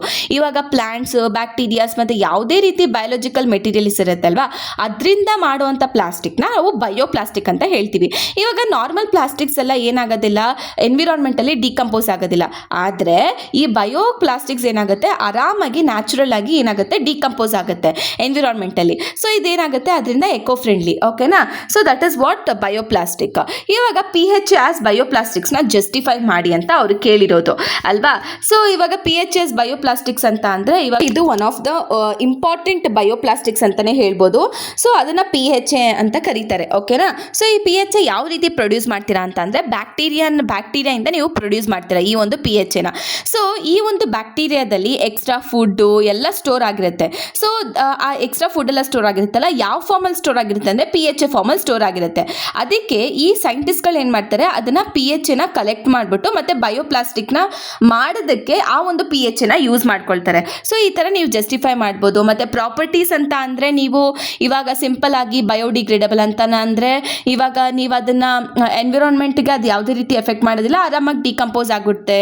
ಆಮೇಲೆ ಇನ್ನೂ ಒಂದು ಏನು ಬರಿಬೋದು ಅಂತ ಅಂದರೆ, ಇವಾಗ ಯಾವುದೇ ರೀತಿ ಹ್ಯೂಮನ್ ಬಾಡಿಗೆ ಎಫೆಕ್ಟ್ ಮಾಡೋದಿಲ್ಲ. ಆಮೇಲೆ ಆಬ್ವಿಯಸ್ಲಿ ಇಟ್ ಈಸ್ ರಿನ್ಯೂವಬಲ್. ಆಮೇಲೆ ಇದು ಸ್ಟ್ರಾಂಗ್ ಮತ್ತು ಡ್ಯೂರೇಬಲ್, ತುಂಬ ಜಾಸ್ತಿ ಮೆಕ್ಯಾನಿಕಲ್ ಸ್ಟ್ರೆಂತ್ ಇರುತ್ತೆ.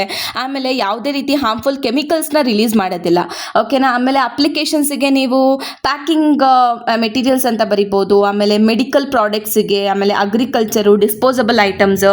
ಸೊ ಇದಕ್ಕೆಲ್ಲ ನೀವೇನು ಮಾಡ್ತೀರಾ, ಯೂಸ್ ಮಾಡ್ಕೊಳ್ತೀರಾ. These are the applications of bioplastics ಅಂತಲೇ ಹೇಳ್ಬೋದು. ಸೊ ನೆಕ್ಸ್ಟ್ ಕ್ವೆಶನ್ ಬಂದುಬಿಟ್ಟು, discuss the following meat analogies for the protein. So okay, meat analogs of protein ಅಂತ ಅಂದರೆ, ಸೊ ಮೀಟ್ ಅನಲಾಗ್ಸ್ ಅಂತ ಅಂದರೆ ಮೀಟ್ ಆಲ್ಟರ್ನೇಟಿವ್ಸ್ ಅಂತಲೂ ಕರಿಬೋದು ಇದನ್ನು, ಓಕೆನಾ. ಮೀಟ್ ಆಲ್ಟರ್ನೇಟಿವ್ ಎಸ್ಪೆಷಲಿ ಇದು ವೆಜಿಟೇರಿಯನ್ ಪೀಪಲ್ಸಿಗೆ ತುಂಬ ರಿಲೇಟ್ ಆಗುತ್ತೆ. ಯಾಕೆ ಅಂತ ಅಂದರೆ ಅವ್ರುಗಳು ಯಾವತ್ತೂ ಮೀಟ್ ಹೆಂಗಿರುತ್ತೆ ತಿಂದಿರೋದಿಲ್ಲ ಅಲ್ವಾ.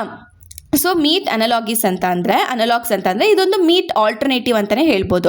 ಸೊ ಇದು ಕೂಡ ಫುಡ್ ಆಗಿರುತ್ತೆ. ಇದೇನಂದರೆ ಸೇಮ್ ಮೀಟ್ ಥರನೇ ಟೇಸ್ಟ್ ಆಗುತ್ತೆ ಮತ್ತು ಅದೇ ಥರ ನೋಡೋಕ್ಕೂ ಕೂಡ ಇರುತ್ತೆ. ಆದರೆ ಅದೆಲ್ಲ ಪ್ಲ್ಯಾಂಟ್ ಪ್ರೋಟೀನ್ಸನ್ನು ಮಾಡುವಂಥದ್ದು, ಓಕೆನಾ. They are mainly used for vegetarians, ಓಕೆನಾ. ಸೊ ಇದ್ರದ್ದು ಸೋರ್ಸಸ್ ಹೇಳಬೇಕು ಅಂದರೆ, ಇವಾಗ ನೀವು ಎಲ್ಲರೂ ಸೋಯಾಬೀನ ತಿಂದಿರ್ತೀರ. ಆಮೇಲೆ ಪನ್ನೀರು ಕೂಡ ಅಷ್ಟೇ. ಸೊ ಇದನ್ನು ಕೂಡ ಲೈಕ್ ನೋಡೋದಕ್ಕೆ ಮೀಟ್ ಥರ ಇರುತ್ತೆ. ಆಮೇಲೆ ಟೇಸ್ಟ್ ಕೂಡ ಅದೇ ಥರ ಬರುತ್ತೆ, ಬಟ್ ಇದೆಲ್ಲ ಪ್ಲ್ಯಾಂಟ್ ಪ್ರೋಟೀನ್ಗಳಿಂದ ಮಾಡಿರುವಂಥದ್ದು. ಸೊ ಸೋರ್ಸಸ್ ಬಂದುಬಿಟ್ಟು ನಾವು ಸಾಯ್ ಪ್ರೋಟೀನ್, ಪೀ ಪ್ರೋಟೀನು ಮತ್ತು ವೀಟ್ ಪ್ರೋಟೀನ್ನ ಹೇಳ್ಬೋದು, ಓಕೆನಾ. ಸೊ ಇದರದ್ದು ಅಡ್ವಾಂಟೇಜಸ್ ಏನಪ್ಪ ಅಂತ ಅಂದರೆ, ಇದರಲ್ಲಿ ತುಂಬಾ ರಿಚ್ ಪ್ರೋಟೀನ್ಸ್ ಇರುತ್ತೆ, ಆಮೇಲೆ ಲೋ ಫ್ಯಾಟ್ ಇರುತ್ತೆ, ನೋ ಕೊಲೆಸ್ಟ್ರಾಲು ಮತ್ತು ಎಕೋ ಫ್ರೆಂಡ್ಲಿ ಜಾಸ್ತಿ. ಸೊ ಅದಕ್ಕೆ ಇದನ್ನು ಅಡ್ವಾಂಟೇಜಸ್ಸು. ಆಮೇಲೆ ಅಪ್ಲಿಕೇಶನ್ಸ್ ಅಂದರೆ ಇವಾಗ ವೆಜ್ ಬರ್ಗರ್ಸ್ ತಿಂದಿರ್ತೀರ, ಸಾಸೇಜಸ್ ತಿಂದಿರ್ತೀರ, like veg sausages, veg nuggets, so ಇದೆಲ್ಲ ತಿಂದಿರ್ತೀರ. So these are the about meat analogies ಅಲ್ವಾ, ಅನಲಾಗ್ಸ್. ಸೊ ಅಂದರೆ ಇವಾಗ ಅದರಲ್ಲಿ ಯಾವುದೇ ರೀತಿ ತುಂಬ ಕಡಿಮೆ ಫ್ಯಾಟ್ ಇರುತ್ತೆ ಮತ್ತು ತುಂಬ ಪ್ರೋಟೀನ್ ಇರುತ್ತೆ. ಸೊ ದಟ್ ಇಸ್ ಅದನ್ನು ಅಡ್ವಾಂಟೇಜಸ್ ಅಲ್ಲಿ ನಾನು ಹೇಳಿದೆ ಅಲ್ವಾ. ಆಮೇಲೆ ಅದು ಕೂಡ ರೆನ್ಯೂವಬಲ್ ಪ್ಲಾಂಟ್ಸಿಂದ ಪ್ರೊಡ್ಯೂಸ್ ಆಗುವಂಥದ್ರಿಂದ. ಸೊ ಇದನ್ನು ಯಾವ ರೀತಿ ಪ್ರೊಡ್ಯೂಸ್ ಮಾಡ್ತಾರೆ ಅಂತಲೂ ಕೂಡ ಬರ್ತಿದ್ದಾರೆ. ಹೆಂಗೆ ಅಂತ ಅಂದರೆ, ಸೊ ಇವಾಗ meat analogs are made up of using a high moisture extrusion cooking. This process gives the plant proteins a fibrous and soft texture similar to the cooked meat. So natural colors, spices and flavors are added to give the meat like taste and smell. So ಅದನ್ನೇ ಯಾವ ರೀತಿ produce ಮಾಡ್ತೀರಾ ಅಂತ ಹೇಳ್ತಿದ್ದಾರೆ ಅಷ್ಟೇ. So ಇದನ್ನು ನಾವು high moisture extrusion ಕುಕ್ಕಿಂಗಿಂದ ನಾವು ಮಾಡೋ ಅಂಥದ್ದು. ಸೊ ಅದೇ ಥರ ಸಾಫ್ಟ್ನೆಸ್ ಆಗಲಿ, ಟೇಸ್ಟ್ ಆಗಲಿ, ಸ್ಪೈಸಸ್ ಆಗಲಿ, ನೋಡೋದಕ್ಕಾಗಲಿ ಎಲ್ಲ ಸೇಮ್ ಮೀಟ್ ಥರನೇ ಇರುತ್ತೆ. ಬಟ್ ಪ್ಲ್ಯಾಂಟ್ ಪ್ರೋಟೀನ್ಸಿಂದ ನಾವೇನು ಮಾಡ್ತೀವಿ ಅದನ್ನು ನಾವು ಮಾಡೋದು. ಓಕೆನಾ. ಸೊ ಇದ್ರದ್ದು ಸೋರ್ಸಸ್ ನಮಗೆ ಆಲ್ರೆಡಿ ನಾನು ನಿಮಗೆ ಹೇಳಿದ್ದೀನಿ. ಸೊ ನೆಕ್ಸ್ಟ್ ಲಿಪಿಡ್ಸ್ ಅದ ಕ್ಲೆನ್ಸಿಂಗ್ ಏಜೆಂಟ್. ಸೊ ಇದನ್ನು ನಾನು ಜನರಲಾಗಿ ಹೇಳ್ತಾ ಹೋಗ್ತೀನಿ, ಕೇಳಿಸ್ಕೊಳ್ಳಿ. ಸೊ ಲಿಪಿಡ್ಸ್ನ ನಾವು ಆಲ್ರೆಡಿ ಗೊತ್ತು ಫ್ಯಾಟ್ಸ್ ಮತ್ತು ಆಯಿಲ್ಸ್ ಅಂತ. ಸೊ ಯಾವ ರೀತಿ ಇದನ್ನು ನಾವು ಕ್ಲೀನಿಂಗಿಗೆ ಯೂಸ್ ಮಾಡ್ತೀವಿ ಅಂತ ಅಂದರೆ, ಆಯಿಲ್ ಮತ್ತು ಗ್ರೀಸು ಎರಡೂ ಮಿಕ್ಸ್ ಆಗೋದಿಲ್ಲ ಅಲ್ವಾ. ಆಯಿಲ್ ಆಗಲಿ ಅಥವಾ ಗ್ರೀಸ್ ಆಗಲಿ ನೀವು ವಾಟ್ರಲ್ಲಿ ಹಾಕಿದ್ರೆ ಅದು ಮಿಕ್ಸ್ ಆಗೋದಿಲ್ಲ ಅಲ್ವಾ. ಇವಾಗ ಸೋಪ್ ಮಾಲಿಕ್ಯೂಲ್ಸಲ್ಲಿ ನಮಗೆ ಎರಡು ಎಂಡ್ ಇದೆ. ಒಂದು ಎಂಡ್ ಏನು ಮಾಡುತ್ತೆ ಅಂದರೆ ವಾಟರ್ನ ಅಟ್ರಾಕ್ಟ್ ಮಾಡುತ್ತೆ, ಇನ್ನೂ ಒಂದು ಎಂಡ್ ಏನು ಮಾಡುತ್ತೆ ಅಂದರೆ ಈ ಆಯಿಲ್ ಆಗಲಿ ಗ್ರೀಸ್ ಆಗಲಿ ಅದನ್ನು ಅಟ್ರಾಕ್ಟ್ ಮಾಡುತ್ತೆ. ಸೊ ನೀವು ಯಾವಾಗ ಸೋಪಿಂದ ವಾಶ್ ಮಾಡ್ತೀರಾ, ಸೊ ಈ ಆಯಿಲ್ ಆಗಲಿ ಡರ್ಟ್ ಆಗಲಿ ಏನಾಗುತ್ತೆ ಸೋಪ್ಗೆ ಸ್ಟಿಕ್ ಆಗುತ್ತೆ. ಆಮೇಲೆ ಇವಾಗ ವಾಟರ್ನ ನೀವು ಯಾವಾಗ ಆ ಒಂದು ಬಟ್ಟೆ ಆಗಲಿ ಯಾವುದೇ ಇದ್ರ ಮೇಲೆ ಆಗಲಿ ನೀವು ಅದ್ರ ಮೇಲೆ ಹಾಕಿದಾಗ ಆ ಡರ್ಟ್ ಎಲ್ಲ ಉಜ್ಕೊಂಡು ಹೋಗ್ಬಿಡತ್ತೆ. ಓಕೆನಾ. ಸೊ ಆವಾಗ ನಮಗೇನಾಗುತ್ತೆ ಆ ಒಂದು ಸರ್ಫೇಸು ಕ್ಲೀನ್ ಆಗುತ್ತೆ. ಓಕೆನಾ. ಸೋಪ್ ಏನು ಮಾಡುತ್ತೆ ಆಯಿಲ್ ಮತ್ತು ಡರ್ಟ್ನ ಟ್ರ್ಯಾಪ್ ಮಾಡಿಬಿಟ್ಟು ವಾಟರ್ ಅದನ್ನ ಏನು ಮಾಡುತ್ತೆ ಅದನ್ನು ಕ್ಯಾರಿ ಮಾಡ್ಕೊಂಡು ಆಚೆ ಹೋಗ್ಬಿಡುತ್ತೆ. ಸೊ ಈ ಥರ ನಾವು ಲಿಪಿಡ್ಸ್ನ ಕ್ಲೀನಿಂಗ್ ಏಜೆಂಟ್ ಆಗಿ ನಾವು ಯೂಸ್ ಮಾಡ್ಕೊಳ್ತೀವಿ. ಅಡ್ವಾಂಟೇಜಸ್ ಬಂದ್ಬಿಟ್ಟು ಎಫೆಕ್ಟಿವ್ ಕ್ಲೀನಿಂಗ್ಗೆ, ಆಮೇಲೆ ನ್ಯಾಚುರಲ್ ಮತ್ತು ಬಯೋಡಿಗ್ರೇಡಬಲ್ಲು ಮತ್ತು versatile. So these are all advantages. Limitations ಬಂದ್ಬಿಟ್ಟು ಎನ್ವಿರಾನ್ಮೆಂಟಲ್ ಕನ್ಸರ್ನ್ಸ್. ಸೊ ಈ ಥರ ನೀವು ಲಿಮಿಟೇಷನ್ಸ್ ಬರೀಬೋದು. ಆಮೇಲೆ ರಿಸೋರ್ಸ್ ಕಂಪ್ಯೂಟೇಷನ್ಸು, ಅಲರ್ಜಿಕ್ ರಿಯಾಕ್ಷನ್ಸ್ ಇದನ್ನೆಲ್ಲ ನೀವು ಬರೀಬೋದು. ಓಕೆನಾ. So you can write about this. Just concepts are important. So ಅದಕ್ಕೆ ನಾನು ಕಾನ್ಸೆಪ್ಟ್ಸ್ ಮೇಲೆ ಮಾತ್ರ ಕಾನ್ಸಂಟ್ರೇಟ್ ಮಾಡ್ತಿರೋದು. ಇಲ್ಲ ಅಂತಂದರೆ it takes a lot of time. ಓಕೆನಾ. 1 ಅವರಲ್ಲಂತೂ ಮುಗಿಯೋಕ್ಕೆ ಸಾಧ್ಯನೇ ಇಲ್ಲ. ಸೊ ಎಳಿತಾ ಹೋದರೆ ತುಂಬ ಡೀಪಾಗಿ ಹೋದರೆ it takes lot of time. So ನಿಮಗೆ ಎಕ್ಸಾಮಿಗೆ ಎಷ್ಟು ಬೇಕೋ ಅಷ್ಟು ನಾನು ಹೇಳ್ತೀನಿ. ಆಮೇಲೆ ಎಕ್ಸ್ಟ್ರಾ ನಮ್ಮ ನೋಟ್ಸಲ್ಲೂ ಕೂಡ ನಾನು ಬರೆದಿದ್ದೀನಿ. ಓಕೆನಾ. So don't worry. So next, what is the role of lipids and outline the process of obtaining the biodiesels from the lipids. ಓಕೆನಾ. First roles of lipids. Already ನಾನು ಲಿಪಿಡ್ಸ್ ಬಗ್ಗೆ ತುಂಬ ಸತಿ ಹೇಳಿದ್ದೀನಿ ಅಲ್ವಾ. ಸೊ ಅದರಲ್ಲಿರುವಂಥ ಕಂಟೆಂಟ್ಸ್ ನೀವು ಬರೀರಿ. ಆಲ್ರೆಡಿ ಈ ಕಂಟೆಂಟು ಕೂಡ ನಾವು ಪ್ರೀವಿಯಸ್ ಕ್ವಶನ್ಸಲ್ಲಿ ಕವರ್ ಮಾಡೋದ್ರಿಂದ ನಾನು ಅದನ್ನು ಕಂಪ್ಲೀಟಾಗಿ ನಾನು ಬರ್ದಿಲ್ಲ. ಓಕೆನಾ. ಸೊ ರೋಲ್ಸ್ ಆಫ್ ಲಿಪಿಡ್ಸ್ ಮಾತ್ರ ಬರ್ದಿದ್ದೀನಿ. ಏನು ಮಾಡುತ್ತೆ ಅಂದರೆ ಇದು ಎನರ್ಜಿನ ಸ್ಟೋರ್ ಮಾಡುತ್ತೆ, ಮತ್ತು ಇದು ಸೆಲ್ ಮೆಂಬ್ರೇನ್ನ ಫಾರ್ಮ್ ಮಾಡುತ್ತೆ. ಆಮೇಲೆ ಎಸ್ಪೆಷಲಿ ಇದು ಇಂಡಸ್ಟ್ರೀಸಲ್ಲಿ ಬಯೋಡೀಸೆಲ್ನ ಮತ್ತು ಡಿಟರ್ಜೆಂಟ್ಸ್ನ ಪ್ರಿಪೇರ್ ಮಾಡೋದಕ್ಕೆ ಯೂಸ್ ಮಾಡ್ತಾರೆ. ಹಾರ್ಮೋನ್ಸ್ಗೆ ಪ್ರೊಕ್ಯೂಸರ್ಸ್ ಆಗಿ ಆ್ಯಕ್ಟ್ ಮಾಡುತ್ತೆ. ಓಕೆನಾ. ಸೊ ನೆಕ್ಸ್ಟ್ ಕ್ವೆಶನ್ ಬಂದು differentiate between PHA and PLA. ಡಿಫ್ರೆನ್ಸಿಯೇಷನ್ನ ಬರಿತಾ ಹೋಗಬೇಕು. ಸೊ PHA ಏನು ಬ್ಯಾಕ್ಟೀರಿಯಾಯಿಂದ ಮಾಡಿರ್ತಾರೆ. ಸೊ ಇವಾಗ ಶುಗರು, ಆಯಿಲು, ವೇಸ್ಟ್ ಮೆಟೀರಿಯಲ್ಸ್ಗಳಿಂದ ಮಾಡಿರ್ತಾರೆ. ಆಮೇಲೆ ಇದು PLA ಪ್ಲಾಸ್ಟಿಕ್ಸಿಂದ ಮಾಡಿರ್ತಾರೆ. ಇವಾಗ ಕಾರ್ನ್ ಆಗಿರ್ಬೋದು, ಶುಗರ್ ಕೇನ್ ಆಗಿರ್ಬೋದು, ಕಸವ ಆಗಿರ್ಬೋದು, ಇದರಿಂದ ಮಾಡ್ತಾರೆ. ಆಮೇಲೆ ಯಾವ ರೀತಿ ನೀವು ಪ್ರೊಡ್ಯೂಸ್ ಮಾಡ್ತೀರಾ, ಸೊ ಇದನ್ನು ನಾವು ಬ್ಯಾಕ್ಟೀರಿಯಾ ಫರ್ಮೆಂಟೇಷನ್ಸಿಂದ ನಾವು ಪ್ರೊಡ್ಯೂಸ್ ಮಾಡ್ತೀವಿ. ಇದನ್ನು ಕೂಡ ಅಷ್ಟೇ. ಸೊ ನಾವು ಸ್ಟಾರ್ಚ್ನ ಫರ್ಮೆಂಟ್ ಮಾಡಿಬಿಟ್ಟು ಆಮೇಲೆ ಪ್ರೊಡ್ಯೂಸ್ ಮಾಡ್ತೀವಿ. ಆಮೇಲೆ ಇದ್ರದ್ದು ಬಯೋಡಿಗ್ರೇಡಬಿಲಿಟಿ. ಸೊ ಇದು ಫುಲ್ಲು ಬಯೋಡಿಗ್ರೇಡಬಲ್ ಆಗಿರುತ್ತೆ. ಇದು biodegradable only in the industrial compositions. Okay. Flexibility ನೋಡೋದಾದರೆ ಇದು ತುಂಬಾ ಸಾಫ್ಟ್ ಮತ್ತು ಫ್ಲೆಕ್ಸಿಬಲು, ಇದು ಯಾವುದೇ ರೀತಿ ಫ್ಲೆಕ್ಸಿಬಲ್ ಅಷ್ಟೊಂದು ಇರೋದಿಲ್ಲ. ಓಕೆನಾ. ಟ್ರಾನ್ಸ್ಪರೆನ್ಸಿ ಅಂದರೆ ಇದು ಯಾವುದೇ ರೀತಿ ಟ್ರಾನ್ಸ್ಪರೆಂಟ್ ಅಲ್ಲ, ಇದು ಟ್ರಾನ್ಸ್ಪರೆಂಟು ಮತ್ತು ಪ್ಯಾಕಿಂಗಲ್ಲಿ ಯೂಸ್ ಮಾಡ್ತಾರೆ. ಆಮೇಲೆ ಅದೇ ರೀತಿ ಇದ್ರದ್ದು ಮೆಲ್ಟಿಂಗ್ ಪಾಯಿಂಟ್ ಬಂದ್ಬಿಟ್ಟು 40 ಡಿಗ್ರಿ ಸೆಲ್ಸಿಯಸ್ಸಿಂದ 180 ಡಿಗ್ರಿ ಸೆಲ್ಸಿಯಸ್ವರೆಗೂ ರೇಂಜ್ ಆಗುತ್ತೆ. ಅದು ಟೈಪ್ ಮೇಲೆ ಡಿಪೆಂಡ್ ಆಗ್ತಾ ಇರುತ್ತೆ. ಸೊ ಇದು ಯಾವ ಥರ ಮೆಲ್ಟಿಂಗ್ ಪಾಯಿಂಟ್ ಅಂತ ಅಂದರೆ 173ಇಂದ 178ವರೆಗೂ ರೇಂಜ್ ಆಗ್ಬೋದು. ನೆಕ್ಸ್ಟ್ ಎನ್ವಿರಾನ್ಮೆಂಟಲ್ ಸ್ಟೆಬಿಲಿಟಿ ಬಂದ್ಬಿಟ್ಟು ಇದು ಆರಾಮಾಗಿ ಎನ್ವಿರಾನ್ಮೆಂಟಲ್ ಏನಾಗುತ್ತೆ, ಡಿಕಂಪೋಸ್ ಆಗುತ್ತೆ ಮತ್ತೆ ಬ್ರೇಕ್ ಆಗಿಬಿಡುತ್ತೆ. ಇದು ಸ್ವಲ್ಪ ಕಷ್ಟ. ಓಕೆನಾ. ತುಂಬಾನೇ ಹೀಟ್ ಬೇಕು ಅದೇನಾದರೂ ಡಿಕಂಪೋಸ್ ಆಗಬೇಕು ಅಂತ ಅಂದರೆ. ಇದರದ್ದು ಅಪ್ಲಿಕೇಶನ್ ಬಂದ್ಬಿಟ್ಟು ಮೆಡಿಕಲ್ಲು, ಅಗ್ರಿಕಲ್ಚರು, ಪ್ಯಾಕೇಜಿಂಗಲ್ಲಿ ಅಪ್ಲಿಕೇಶನ್ಸ್ ಇದೆ. ಸೊ ಇದರಲ್ಲಿ ಇದು 3D ಪ್ರಿಂಟಿಂಗು, ಪ್ಯಾಕೇಜಿಂಗು ಮತ್ತು ಟೆಕ್ಸ್ಟೈಲ್ಸಲ್ಲಿ ಇದರದ್ದು ಏನಾಗುತ್ತೆ ಅಪ್ಲಿಕೇಶನ್ಸ್ ಇದೆ. ಓಕೆ. ಆಮೇಲೆ ಕಮರ್ಷಿಯಲ್ ಯೂಸ್ ಯಾವ ರೀತಿ ಇದೆ, ಆಮೇಲೆ ಸಾಲ್ಯುಬಿಲಿಟಿ ಹೆಂಗಿದೆ, ಸೊ ಅದನ್ನು ನೀವು ಬರಿಬೇಕು. Okay. So next, what are the properties and advantages of the cellulose based water filters. So ನಾವು ಆಲ್ರೆಡಿ ನೋಡಿದ್ದೀವಿ ಅಲ್ವಾ, like cellulose as water filters ಹೆಂಗೆ, ಅದರದ್ದು ಪ್ರಾಪರ್ಟೀಸ್ ಕೂಡ ನಾವು ನೋಡಿದ್ವಿ ಅಲ್ವಾ ಫಸ್ಟ್ ಕ್ವೆಶನಲ್ಲಿ. ಹೈ ಪರೋಸಿಟಿ ಆಗಿರ್ಬೋದು, ಬಯೋಡಿಗ್ರೇಡಬಲ್ ಅಂತ ಅಂದರೆ ಅದು ನ್ಯಾಚುರಲ್ ಆಗಿ ಡಿಕಂಪೋಸ್ ಆಗುತ್ತೆ. ಆಮೇಲೆ ಇದು ನ್ಯಾಚುರಲಿಂದ ಅವೈಲಬಲ್ ಇರೋದ್ರಿಂದ ಇದು ಸ್ವಲ್ಪ ಚೀಪಾಗೆ ನಮಗೆ ಸಿಕ್ಬಿಡತ್ತೆ. ಆಮೇಲೆ ಮೆಕ್ಯಾನಿಕಲ್ ಸ್ಟ್ರೆಂತ್ ಅಂತೂ ತುಂಬ ಚೆನ್ನಾಗಿದೆ. ಆಮೇಲೆ ಕೆಮಿಕಲ್ ರೆಸಿಸ್ಟೆಂಟ್, ಆಮೇಲೆ ಯಾವುದೇ ರೀತಿ ವಾಟ್ರಲ್ಲಿ ಇನ್ ಕೇಸ್ ಕೆಮಿಕಲ್ಸ್ ಇದ್ರೂ ಸಹ ಅದೇನಾಗುತ್ತೆ ರಿಮೂವ್ ಮಾಡುತ್ತೆ. So these are the properties. Okay, what we have learnt. So next advantages ಬಗ್ಗೆ ಕೇಳಿದ್ರೆ ಇದೇನಂದರೆ ಡರ್ಟು ಮತ್ತು ಇಂಪ್ಯೂರಿಟೀಸ್ ವಾಟ್ರಲ್ಲಿದೆ, ಅದನ್ನು ರಿಮೂವ್ ಮಾಡುತ್ತೆ. ಆಮೇಲೆ ಯಾವುದೇ ರೀತಿ ಎನ್ವಿರಾನ್ಮೆಂಟ್ಗೆ ಹಾರ್ಮ್ ಮಾಡೋದಿಲ್ಲ ಅಂತ ಅಂದರೆ obviously it is eco friendly ಮತ್ತು ಚೀಪಾಗಿ ಸಿಗೋದ್ರಿಂದ ಇದನ್ನು ನಾವು ಲೋ ಕಾಸ್ಟ್ ಅಂತಲೇ ಹೇಳ್ಬೋದು, ಕಾಸ್ಟ್ ಎಫೆಕ್ಟಿವ್ ಅಂತ ಹೇಳ್ಬೋದು. ಆಮೇಲೆ ಇದು ಸ್ಟ್ರಾಂಗ್ ಮತ್ತು ಡ್ಯೂರೇಬಲ್ಲು, ತುಂಬ ಚೆನ್ನಾಗಿ ಮೆಕ್ಯಾನಿಕಲ್ ಸ್ಟ್ರೆಂತ್ ಇದೆ ಅಂತ ನಾನು ಹೇಳಿದೆ. ಆಮೇಲೆ ಡ್ರಿಂಕಿಂಗ್ ವಾಟರ್ಗೆಲ್ಲ ಸೇಫ್ ಅಂತ ಹೇಳ್ಬೋದು. ಆಮೇಲೆ ಈಸಿಯಾಗಿ ನಾವು ಮೇಂಟೈನ್ ಮಾಡ್ಬೋದು. ಇದನ್ನೇ ನೀವು ಅಡ್ವಾಂಟೇಜಸ್ ಆಗಿ ಬರೀರಿ. ನೆಕ್ಸ್ಟ್ ಲಿಮಿಟೇಷನ್ಸ್ ನೋಡೋದಾದರೆ, ಸೊ ಇದು ಎಲ್ಲ ಕೆಮಿಕಲ್ಸ್, ಕೆಲವೊಂದು ಡಿಸಾಲ್ಡ್ ಕೆಮಿಕಲ್ಸ್ ಇರುತ್ತೆ, ಸಾಲ್ಟ್ಸ್ ಇರುತ್ತೆ, ಅದನ್ನೆಲ್ಲ ರಿಮೂವ್ ಮಾಡೋದಕ್ಕಾಗೋದಿಲ್ಲ. ಆಮೇಲೆ ಯಾವುದೇ ವೈರಸ್ಗಳಿದ್ರೂ ಕೂಡ ಅದನ್ನು ಕೂಡ ರಿಮೂವ್ ಮಾಡೋದಕ್ಕಾಗೋದಿಲ್ಲ. ಸೊ ಆಮೇಲೆ ಯಾವಾಗಲೂ ಅಷ್ಟೇ ಕ್ಲೀನಿಂಗು ಮತ್ತು ರೀಪ್ಲೇಸ್ಮೆಂಟ್ ಅನ್ನೋದು ಬೇಕಾಗ್ತಾನೆ ಇರುತ್ತೆ. ಯಾಕಂದರೆ ಕೆಲವೊಂದು ಕೆಮಿಕಲ್ಸ್ ಹಾರ್ಮ್ಫುಲ್ ಆಗಿರೋದ್ರಿಂದ ಅದರಲ್ಲಿರುವಂಥ ಪಾರ್ಟ್ಸ್ಗಳನ್ನ ಅದೇನು ಮಾಡ್ಬೋದು, ಡ್ಯಾಮೇಜ್ ಮಾಡ್ಬೋದು. ಅದಕ್ಕೋಸ್ಕರ ಕೆಲವೊಂದು ಸತಿ ಕ್ಲೀನಿಂಗ್ ಮತ್ತು ರೆಗ್ಯುಲರ್ ರೀಪ್ಲೇಸ್ಮೆಂಟ್ ಬೇಕಾಗ್ತಿರುತ್ತೆ. ಆಮೇಲೆ ಲಾಂಗ್ ಟರ್ಮ್ ಯೂಸ್ ಮಾಡ್ತಿದ್ದೀರಾ ಅಂತ ಅಂದರೆ ಬೇಗ ಡ್ಯಾಮೇಜ್ ಆಗಿಬಿಡ್ಬೋದು. ಇದು ಮಾಯ್ಚರೈಸ್ ಕಂಟೆಂಟ್ನ ಅಬ್ಸಾರ್ಬ್ ಮಾಡ್ತಿರುತ್ತೆ ಫಾರ್ ಅ ಲಾಂಗ್ ಟೈಮ್. ಓಕೆನಾ. So that is what. So these are the limitations. Okay. Next question ಬಂದ್ಬಿಟ್ಟು, how can a DNA fingerprinting be applicable to evaluate its effectiveness and reliability in forensic applications. Okay, ನಿಮಗೆ ಇದು ತುಂಬ ಚೆನ್ನಾಗೇ ಗೊತ್ತು DNA finger printing ಬಗ್ಗೆ. ಎಲ್ಲಿ ಹಂಗೆ ಜನರಲಾಗಿ ಯೋಚನೆ ಮಾಡಿ, ಎಲ್ಲಿ ನಾವು DNA ಪ್ರಿಂಟಿಂಗ್ನ ಜಾಸ್ತಿ ನಾವು ಯೂಸ್ ಮಾಡ್ತೀವಿ. ಈ ಒಂದು ಮಗು ಸಿಕ್ಕಿದೆ ಅಂತ ಅಂದರೆ ಅದ್ರ ಅಪ್ಪ ಅಮ್ಮ ಯಾವುದು ಅಂತ ನಾವು ನೋಡೋದಕ್ಕೆ DNA ಫಿಂಗರ್ ಪ್ರಿಂಟಿಂಗ್ನ ಯೂಸ್ ಮಾಡ್ತೀವಿ, DNA ಯೂಸ್ ಮಾಡ್ತೀವಿ. ಎಸ್ಪೆಷಲಿ ಇದು ಕ್ರೈಮ್ ಫೀಲ್ಡ್ ಇರುತ್ತೆ ಅಲ್ವಾ, ಯಾರು ಆ ಒಂದು ಕೊಲೆ ಅಥವಾ ಮರ್ಡರ್ ಮಾಡಿರ್ತಾರೆ ಅದನ್ನು ಡಿಟೆಕ್ಟ್ ಮಾಡೋದಕ್ಕೆ. ಸೊ ಆವಾಗ DNA ಫಿಂಗರ್ ಪ್ರಿಂಟಿಂಗ್ ಯೂಸ್ ಮಾಡ್ತೀವಿ ಅಲ್ವಾ. ಸೊ ಅದ್ರ ಬಗ್ಗೆನೇ ಇವರು ಕೇಳಿರೋದು. ಓಕೆನಾ. DNA finger printing. So DNA finger printing ಅದೊಂದು ಟೆಕ್ನಿಕ್. ಓಕೆನಾ. ಒಂದು ಪರ್ಸನ್ನ ಐಡೆಂಟಿಫೈ ಮಾಡೋದಕ್ಕೆ DNA ಬೇಸ್ ಮೇಲೆ. ಸೊ ಇವಾಗ ಪ್ರತಿಯೊಂದು ಪರ್ಸನ್ಗೂ ಕೂಡ ಯುನೀಕ್ ಆಗಿರುವಂಥ DNAs ಇರುತ್ತೆ, ಅದು ನಮಗೆ ಗೊತ್ತು ಅಲ್ವಾ. ಆಮೇಲೆ ಇದು ಎಸ್ಪೆಷಲಿ ನಾವು ಕ್ರೈಮ್ಸ್ನ ಸಾಲ್ವ್ ಮಾಡೋದಕ್ಕೆ, ಕ್ರೈಮ್ ಕೇಸಸ್ಗಳನ್ನ ಸಾಲ್ವ್ ಮಾಡೋದಕ್ಕೆ ಈ ಒಂದು DNA ಫಿಂಗರ್ ಪ್ರಿಂಟಿಂಗ್ನ ನಾವು ಯೂಸ್ ಮಾಡ್ತೀವಿ. ಸೊ ಈ ಒಂದು DNA ಫಿಂಗರ್ ಪ್ರಿಂಟಿಂಗು ಯಾವ ರೀತಿ ಮಾಡ್ತಾರೆ ಅನ್ನೋದನ್ನ ನಾವು ನೋಡೋದಾದರೆ, ಎಕ್ಸಾಂಪಲ್ ಇವಾಗ ಹೆಂಗೆ ಅಂದರೆ ಪೊಲೀಸ್ ಇರ್ತಾರಲ್ವಾ, ಹಿಂಗೆ ಬರೀರಿ. ಓಕೆನಾ. ಪೊಲೀಸ್ ಏನು ಮಾಡ್ತಾರೆ, ಆ DNA ಸ್ಯಾಂಪಲ್ಸ್ನ ಕಲೆಕ್ಟ್ ಮಾಡ್ತಾರೆ ಕ್ರೈಮ್ ಸೀನ್ಸಿಂದ.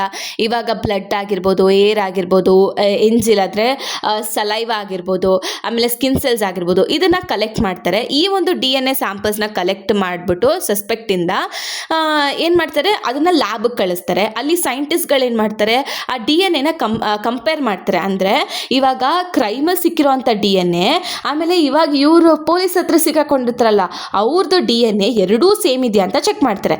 ಅಕಸ್ಮಾತ್ ಏನಾದರೂ ಸ್ಯಾಂಪಲ್ಸ್ ಏನಾದರೂ ಮ್ಯಾಚ್ ಆದರೆ ಸೊ ಹಂಗೇನಂದರೆ ಅವಾಗ ಏನು ಕನ್ಕ್ಲೂಡ್ ಮಾಡ್ಬೋದು, ಹೌದು ಈ ಪರ್ಸನ್ ಏನು ಮಾಡಿದ್ದಾನೆ, ಕ್ರೈಮ್ ಮಾಡಿದ್ದಾನೆ, ಈ ಒಂದು ಕ್ರೈಮ್ ಸೀನ್ಸಲ್ಲಿ ಇನ್ವಾಲ್ವ್ ಆಗಿದ್ದಾನೆ ಅಂತ ನಾವು ಡಿಸೈಡ್ ಮಾಡ್ತೀವಿ. ಅಕಸ್ಮಾತ್ ಮ್ಯಾಚ್ ಆಗಿಲ್ಲ ಅಂತ ಅಂದರೆ ಅವ್ರನ್ನ ಏನಂತ ಈ ಕ್ರೈಮಿಂದ ಯಾವುದೇ ರೀತಿ ಅವ್ರಿಗೆ ಸಂಬಂಧ ಇಲ್ಲ ಅಂತ ಹೇಳ್ಬಿಟ್ಟು ಕಳಿಸ್ತೀವಿ. So this is how the DNA fingerprinting works ಅಂತಲೇ ನಾವು ಹೇಳ್ಬೋದು. ಸೊ ರಿಯಲ್ ವರ್ಲ್ಡಲ್ಲಿ so this is a working. ಹೀಗೆ ಬರೀರಿ, ಕಲೆಕ್ಟ್ ಮಾಡ್ತೀರಾ, ಎಕ್ಸ್ಟ್ರಾಕ್ಟ್ ಮಾಡ್ತೀರಾ, ಆಂಪ್ಲಿಫಿಕೇಶನ್ ಮಾಡ್ತೀರಾ, ಆಮೇಲೆ ಇದೇ ರೀತಿ ನೀವು ಕಂಪ್ಯಾರಿಸನ್ ಮಾಡಿಬಿಟ್ಟು ಒಂದು ಕನ್ಕ್ಲೂಷನ್ಗೆ ಬರ್ತೀರಾ. ಸೊ ಇದ್ರ ಯಾವ ರೀತಿ ಎಫೆಕ್ಟಿವ್ನೆಸ್ ಅಂತ ಅಂದರೆ ತುಂಬ ಅಕ್ಯುರೇಟಾಗಿ ಏನು ಬರುತ್ತೆ, ರಿಸಲ್ಟ್ಸ್ ಕೊಡುತ್ತೆ. ಆಮೇಲೆ ಒಂದೊಂದು ಪರ್ಸನ್ಸ್ಗೂ ಯುನಿಕ್ DNA ಇರುತ್ತೆ. ನಾವು ಯಾವುದೇ ರೀತಿ ಕ್ರಿಮಿನಲ್ಸ್ನ ನಾವು ಆರಾಮಾಗಿ ಏನು ಮಾಡ್ಬೋದು, ಐಡೆಂಟಿಫೈ ಮಾಡ್ಬೋದು. ಸೊ ಇದರಿಂದ ಇನೋಸೆಂಟ್ ಪೀಪಲ್ಸ್ ಏನಾಗಲ್ಲ, ಸಿಕ್ಕಾಕೊಳ್ಳೋದಿಲ್ಲ ಸುಮ್ಮನೆ. ಇನೋಸೆಂಟ್ ಪೀಪಲ್ಸ್ ನಾವು ಯಾವುದೇ ರೀತಿ ಕ್ರೈಮಲ್ಲಿ ಇನ್ವಾಲ್ವ್ ಆಗಿಲ್ಲ ಅಂತ ಹೇಳ್ಬಿಟ್ಟು ನಾವು ಪ್ರೂವ್ ಮಾಡ್ಬೋದು. ಆಮೇಲೆ ಅನ್ನೋನ್ ಬಾಡೀಸ್ನ ಮತ್ತು ಮಿಸ್ಸಿಂಗ್ ಪರ್ಸನ್ಸ್ನ ಐಡೆಂಟಿಫೈ ಮಾಡೋದಕ್ಕೆ ಈ ಒಂದು DNA ಫಿಂಗರ್ ಪ್ರಿಂಟ್ನ ನಾವು ಯೂಸ್ ಮಾಡ್ತೀವಿ. ಇದ್ರದ್ದು ಅಪ್ಲಿಕೇಶನ್ ಬಂದುಬಿಟ್ಟು ಕ್ರೈಮ್ ಕೇಸಸ್ಗಳನ್ನ ಸಾಲ್ವ್ ಮಾಡೋದಾಗಿರಲಿ, ಆಮೇಲೆ ಕ್ರಿಮಿನಲ್ಸ್ನ ಐಡೆಂಟಿಫೈ ಮಾಡೋದಾಗಿರಲಿ, ಡೆಡ್ ಬಾಡೀಸ್ನ ಐಡೆಂಟಿಫೈ ಮಾಡೋದಕ್ಕೆ, ಆಮೇಲೆ ಪ್ಯಾಟರ್ನಿಟಿ ಅಂದರೆ ಫಾದರ್ ಚೈಲ್ಡ್ ಸೊ ರಿಲೇಷನ್ಶಿಪ್ನ ಉಳಿಸೋದಕ್ಕೆ, ಆಮೇಲೆ ಮಿಸ್ಸಿಂಗ್ ಪರ್ಸನ್ಸ್ನ ಐಡೆಂಟಿಫೈ ಮಾಡೋದಕ್ಕೆ DNA ಯೂಸ್ ಮಾಡ್ತೀವಿ. ಓಕೆನಾ? ಸೊ ಎಫೆಕ್ಟಿವ್ನೆಸ್ ನಾನು ಆಲ್ರೆಡಿ ಹೇಳಿದ್ದೀನಿ, ತುಂಬ ಅಕ್ಯುರೇಟಾಗಿ ರಿಸಲ್ಟ್ಸ್ ಕೊಡುತ್ತೆ ಅದು ಇದು ಅಂತ. ಸೊ ನೆಕ್ಸ್ಟ್ ಇವಾಗ ಲಾಸ್ಟ್ ಕ್ವೆಶನ್ ಬಂದ್ಬಿಟ್ಟು define biosensors. So outline the principles and working and applications of the enzymes in the glucose biosensors. Okay, biosensors ಅಂದರೆ ಏನು? ಬಯೋಸೆನ್ಸರ್ಸ್ ಅಂದರೆ ಇದೊಂದು ಡಿವೈಸ್. ಓಕೆನಾ? ಈ ಡಿವೈಸ್ನ ಯೂಸ್ ಮಾಡಿಕೊಂಡು ಇದೇನು ಮಾಡುತ್ತೆ, ಈ ಡಿವೈಸು ಒಂದು ಎನ್ಸೈಮ್ನ ಯೂಸ್ ಮಾಡುತ್ತೆ, ಅಂದರೆ ಬಯೋಲಾಜಿಕಲ್ ಮೆಟೀರಿಯಲ್ನ ಯೂಸ್ ಮಾಡುತ್ತೆ. ಅದು ಎನ್ಸೈಮ್ ಥರ ಇರುತ್ತೆ. ಓಕೆನಾ? ಇದೇನಕ್ಕೆ ಯೂಸ್ ಮಾಡ್ತಾರೆ ಅಂದರೆ ಇವಾಗ ಡಿಟೆಕ್ಟ್ ಮಾಡೋದಕ್ಕೆ ಅಥವಾ ಮೆಷರ್ ಮಾಡೋದಕ್ಕೆ ಸಬ್ಸ್ಟೆನ್ಸ್ನ. ಓಕೆನಾ? ಸೊ ಇದೇನು ಮಾಡುತ್ತೆ, ರಿಸಲ್ಟ್ಸ್ ಎಲೆಕ್ಟ್ರಿಕಲ್ ಸಿಗ್ನಲ್. ಸೊ ಅದಕ್ಕೆ ಅದನ್ನು ಬಯೋಸೆನ್ಸಸ್ ಅಂತ ಅಂತೀವಿ. ಬಯೋಸೆನ್ಸಸ್ ಅಂದರೆ ಇದೊಂದು ಡಿವೈಸ್, ಇದು ಬಯೋಲಾಜಿಕಲ್ ಮೆಟೀರಿಯಲ್ನ ಯೂಸ್ ಮಾಡುತ್ತೆ. ಏನಕ್ಕೆ ಅಂದರೆ ಸಬ್ಸ್ಟೆನ್ಸ್ನ ಡಿಟೆಕ್ಟ್ ಮಾಡಿ ಮೆಷರ್ ಮಾಡೋದಕ್ಕೆ ಅಷ್ಟೇ. ಓಕೆನಾ? ಸೊ ನೆಕ್ಸ್ಟ್ ಇವಾಗ ಎನ್ಸೈಮ್ ಬೇಸ್ಡ್ ಗ್ಲೂಕೋಸ್ ನೋಡೋದಾದ್ರೆ ಪ್ರಿನ್ಸಿಪಲ್ನ ನೋಡ್ತಾ ಹೋಗೋಣ. ಸೊ ಇಲ್ಲಿ glucose biosensors works based on the enzyme substrate reaction principle. Enzyme substrate reaction principles ಮೇಲೆ ವರ್ಕ್ ಆಗುತ್ತೆ. ಸೊ ಇದೇನು ಮಾಡುತ್ತೆ ಅಂದರೆ ಎನ್ಸೈಮ್ ಗ್ಲೂಕೋಸ್ ಆಕ್ಸಿಡೇಸ್ನ ಯೂಸ್ ಮಾಡುತ್ತೆ. ಯೂಸ್ ಮಾಡಿಕೊಂಡು ಅದು ಗ್ಲೂಕೋಸ್ ಜೊತೆ ರಿಯಾಕ್ಟ್ ಮಾಡುತ್ತೆ. ಓಕೆನಾ? ಸೊ ಈ ಗ್ಲೂಕೋಸು ಯಾವಾಗ ರಿಯಾಕ್ಟ್ ಮಾಡುತ್ತೆ ಅಲ್ವಾ ಈ ಎನ್ಸೈಮ್ ಜೊತೆ, ಇದೇನು ಮಾಡುತ್ತೆ, it produces the product that generates an electrical signals. So ಇದೊಂದು ಪ್ರಾಡಕ್ಟ್ನ ಪ್ರೊಡ್ಯೂಸ್ ಮಾಡುತ್ತೆ. ಆ ಪ್ರಾಡಕ್ಟ್ ಏನು ಮಾಡುತ್ತೆ ಅಂದರೆ ಎಲೆಕ್ಟ್ರಿಕಲ್ ಸಿಗ್ನಲ್ಸ್ ಜೊತೆ ರಿಯಾಕ್ಟ್ ಮಾಡುತ್ತೆ. ಅಂಥ ಪ್ರಾಡಕ್ಟ್ನ ಏನು ಮಾಡುತ್ತೆ, ಕೊಡುತ್ತೆ. ಓಕೆನಾ? So the signal is then measured by the transducer which shows the glucose concentration. So ಆ ಸಿಗ್ನಲ್ನ ಮೆಷರ್ ಮಾಡ್ತೀವಿ. ಸೊ ಆ ಸಿಗ್ನಲ್ ಮೆಷರ್ ಮಾಡಿರುವಂಥದ್ದನ್ನ ಸೊ ಅದೇನು ಇಂಡಿಕೇಟ್ ಮಾಡುತ್ತೆ ಅಂದರೆ ಗ್ಲೂಕೋಸ್ ಕಾನ್ಸಂಟ್ರೇಷನ್ನ ಇಂಡಿಕೇಟ್ ಮಾಡುತ್ತೆ. ಸೊ ಇದು ಯಾವ ರೀತಿ ವರ್ಕ್ ಆಗುತ್ತೆ ಅಂತ ಅಂದರೆ, ಸೊ ಫಸ್ಟಿಗೆ ಸ್ಯಾಂಪಲ್ ಕಲೆಕ್ಷನ್ ಅಂದರೆ a small drop of blood or a fluid is placed on the sensor. So ಇವಾಗ ಆ ಬ್ಲಡ್ ಇರುತ್ತೆ ಅಲ್ವಾ, ಆ ಬ್ಲಡ್ ಆಗಲಿ ಫ್ಲೂಯಿಡ್ ಆಗಲಿ ಅದನ್ನು ಸೆನ್ಸರ್ಸ್ ಮೇಲೆ ನೀವೇನು ಮಾಡ್ತೀರಾ, ಪ್ಲೇಸ್ ಮಾಡ್ತೀರಾ. ಪ್ಲೇಸ್ ಮಾಡಾದ್ಮೇಲೆ ಸ್ಯಾಂಪಲ್ ಕಲೆಕ್ಟ್ ಮಾಡಿಬಿಟ್ಟು ಪ್ಲೇಸ್ ಮಾಡ್ತೀರಾ. ಅದಾದಮೇಲೆ enzyme reaction, the enzyme glucose oxidase react with the glucose in the sample. ಆ ಎನ್ಸೈಮ್ ಗ್ಲೂಕೋಸ್ ಆಕ್ಸಿಡೇಸ್ ಇರುತ್ತಲ್ವಾ ಅದೇನು ಮಾಡುತ್ತೆ, ರಿಯಾಕ್ಟ್ ಮಾಡುತ್ತೆ ಗ್ಲೂಕೋಸ್ ಸ್ಯಾಂಪಲ್ ಜೊತೆ. ಆಮೇಲೆ so chemical, the reaction produces the hydrogen peroxide and uses the oxygen. So ಆ reaction ಏನು ಮಾಡುತ್ತೆ, ಹೈಡ್ರೋಜನ್ ಪೆರಾಕ್ಸೈಡ್ನ ಪ್ರೊಡ್ಯೂಸ್ ಮಾಡುತ್ತೆ. ಆಮೇಲೆ ಅದನ್ನು ಆಕ್ಸಿಜನ್ನು ಕೂಡ ಯೂಸ್ ಮಾಡಿಕೊಂಡು ಏನು ಮಾಡ್ತಾರೆ, ಪ್ರೊಡ್ಯೂಸ್ ಮಾಡ್ತಾರೆ ಹೈಡ್ರೋಜನ್ ಪೆರಾಕ್ಸೈಡ್ನ. ಆಮೇಲೆ the change causes an electrical signals due to the electron transfer. ಆ ಚೇಂಜ್ ಏನಾಗುತ್ತೆ ಅಲ್ವಾ, ಇವಾಗ ಚೇಂಜಸ್ ಏನಾಗುತ್ತೆ ಅಲ್ವಾ, ಅದು ಎಲೆಕ್ಟ್ರಿಕಲ್ ಸಿಗ್ನಲ್ಸಲ್ಲಿ ನಾವು ಆ ಚೇಂಜಸ್ನ ನೋಡ್ಬೋದು. ಓಕೆನಾ? Due to the electron transfer. Okay, next signal detection. ಆ transducer converts this signals into the readable digital value. ಆ ಟ್ರಾನ್ಸ್ಡ್ಯೂಸರ್ ಏನು ಮಾಡುತ್ತೆ, ಎಲೆಕ್ಟ್ರಿಕಲ್ ಸಿಗ್ನಲ್ಸ್ನ ಮೆಷರ್ ಮಾಡೋದಕ್ಕೆ ನಾವು ಅದನ್ನು ಯೂಸ್ ಮಾಡ್ತೀವಿ. ಸೊ ಈ ಟ್ರಾನ್ಸ್ಡ್ಯೂಸರ್ ಏನು ಮಾಡುತ್ತೆ, ಆ ಒಂದು ಸಿಗ್ನಲ್ಸ್ನ ರೀಡಬಲ್ ಡಿಜಿಟಲ್ ವ್ಯಾಲ್ಯೂಗೆ ಕನ್ವರ್ಟ್ ಮಾಡುತ್ತೆ. ಆಮೇಲೆ ಗ್ಲೂಕೋಸ್ ಲೆವೆಲ್ ಎಷ್ಟಿದೆ ಅನ್ನೋದನ್ನ ಡಿಸ್ಪ್ಲೇ ಮಾಡುತ್ತೆ ಸ್ಕ್ರೀನಲ್ಲಿ. ಓಕೆ, ಸೊ ಇದ್ರದ್ದು ಅಪ್ಲಿಕೇಶನ್ಸ್ ಕೊಟ್ಟಿದ್ದಾರೆ. ಸೊ ಈ ಅಪ್ಲಿಕೇಶನ್ಸ್ ಇದು ವೈಡ್ ಆಗಿ ನಾವು ಮೆಡಿಕಲ್ ಡಯಾಗ್ನೋಸ್ಟಿಕ್ಸ್ ಅಲ್ಲಿ ನಾವು ಯೂಸ್ ಆಗುತ್ತೆ. ಆಮೇಲೆ ಇವಾಗ ಬ್ಲಡ್ ಗ್ಲೂಕೋಸ್ ಲೆವೆಲ್ಸ್ನ ಮೆಷರ್ ಮಾಡೋದಾಗ್ಲಿ, ಸೊ ಅದನ್ನು ನಾವು ಮನೇಲೆ ನಾವು ಅದನ್ನು ಮಾಡ್ಕೊಳ್ಬೋದು. ಆಮೇಲೆ ಇದು ಕ್ಲಿನಿಕಲ್ ಲ್ಯಾಬ್ಸಲ್ಲಾಗಲಿ ಹಾಸ್ಪಿಟಲ್ಸ್ ಆಗಲಿ, ಸೊ ಅಲ್ಲೆಲ್ಲ ನಾವು ಯೂಸ್ ಮಾಡ್ತೀವಿ. ಓಕೆನಾ, ಈ ಬಯೋಸೆನ್ಸರ್ಸ್ನ. ಸೊ ಇದು ರಿಯಲ್ ಟೈಮ್ ಮಾನಿಟ್ರಿಂಗಲ್ಲಿ ಏನು ಸಪೋರ್ಟ್ ಮಾಡುತ್ತೆ. ಆಮೇಲೆ ಬೆಟರ್ ಡಿಸೀಸ್ ಮ್ಯಾನೇಜ್ಮೆಂಟ್ ಅದರಲ್ಲೂ ಕೂಡ ನಾವೇನು ಮಾಡ್ಬೋದು, ಯೂಸ್ ಮಾಡ್ತೀವಿ. ಅಪ್ಲಿಕೇಶನ್ಸ್ ಅಂತಲೇ ಹೇಳ್ಬೋದು. So this is about biosensors. So ಅರ್ಥ ಆಯ್ತಲ್ವಾ? So this is how you will, ನೀವು ಯಾವ ರೀತಿ ನೀವು ಎಕ್ಸಾಮಲ್ಲಿ ಬರೀತೀರಾ ಅದು ಡಿಪೆಂಡ್ ಆಗುತ್ತೆ. ಓಕೆನಾ, ಸೊ ನಿಮಗೆ ಕಾನ್ಸೆಪ್ಟ್ ಅರ್ಥ ಆದರೆ ನೀವು ಆರಾಮಾಗಿ ಏನೋ ಒಂದು ಬರೀತೀರಾ. ಅದಕ್ಕೆ ನಾನು ಹೇಳೋದು ಏನಂದರೆ, ಇವಾಗ ನಾನು ಹೇಳೋದನ್ನು ನೀವು ಕಣ್ಮುಚ್ಕೊಂಡು ನೀವು ಕೇಳಿಸ್ಕೊತಾ ಇದ್ದರೆ ಸಾಕು. ಆರಾಮಾಗಿ ನಾನು ಏನು ಹೇಳಿದ್ನೋ ಅದನ್ನು ನೀವು ಎಕ್ಸಾಮಲ್ಲಿ ಬರೆದ್ರೆ ಆರಾಮಾಗಿ ನಿಮ್ಮ ಮಾರ್ಕ್ಸ್ ಸಿಗುತ್ತೆ. ನೀವು ಫಸ್ಟ್ ಆಫ್ ಆಲ್ ಇದು ತುಂಬ ಥಿಯರಿಟಿಕಲ್ ಸಬ್ಜೆಕ್ಟ್, ಓದಿದ್ರೆ ತುಂಬ ಇಂಟ್ರೆಸ್ಟ್ ಬರುತ್ತೆ. ಆದರೆ ಥಿಯರಿಟಿಕಲ್ ಸಬ್ಜೆಕ್ಟು ಅಲ್ವಾ?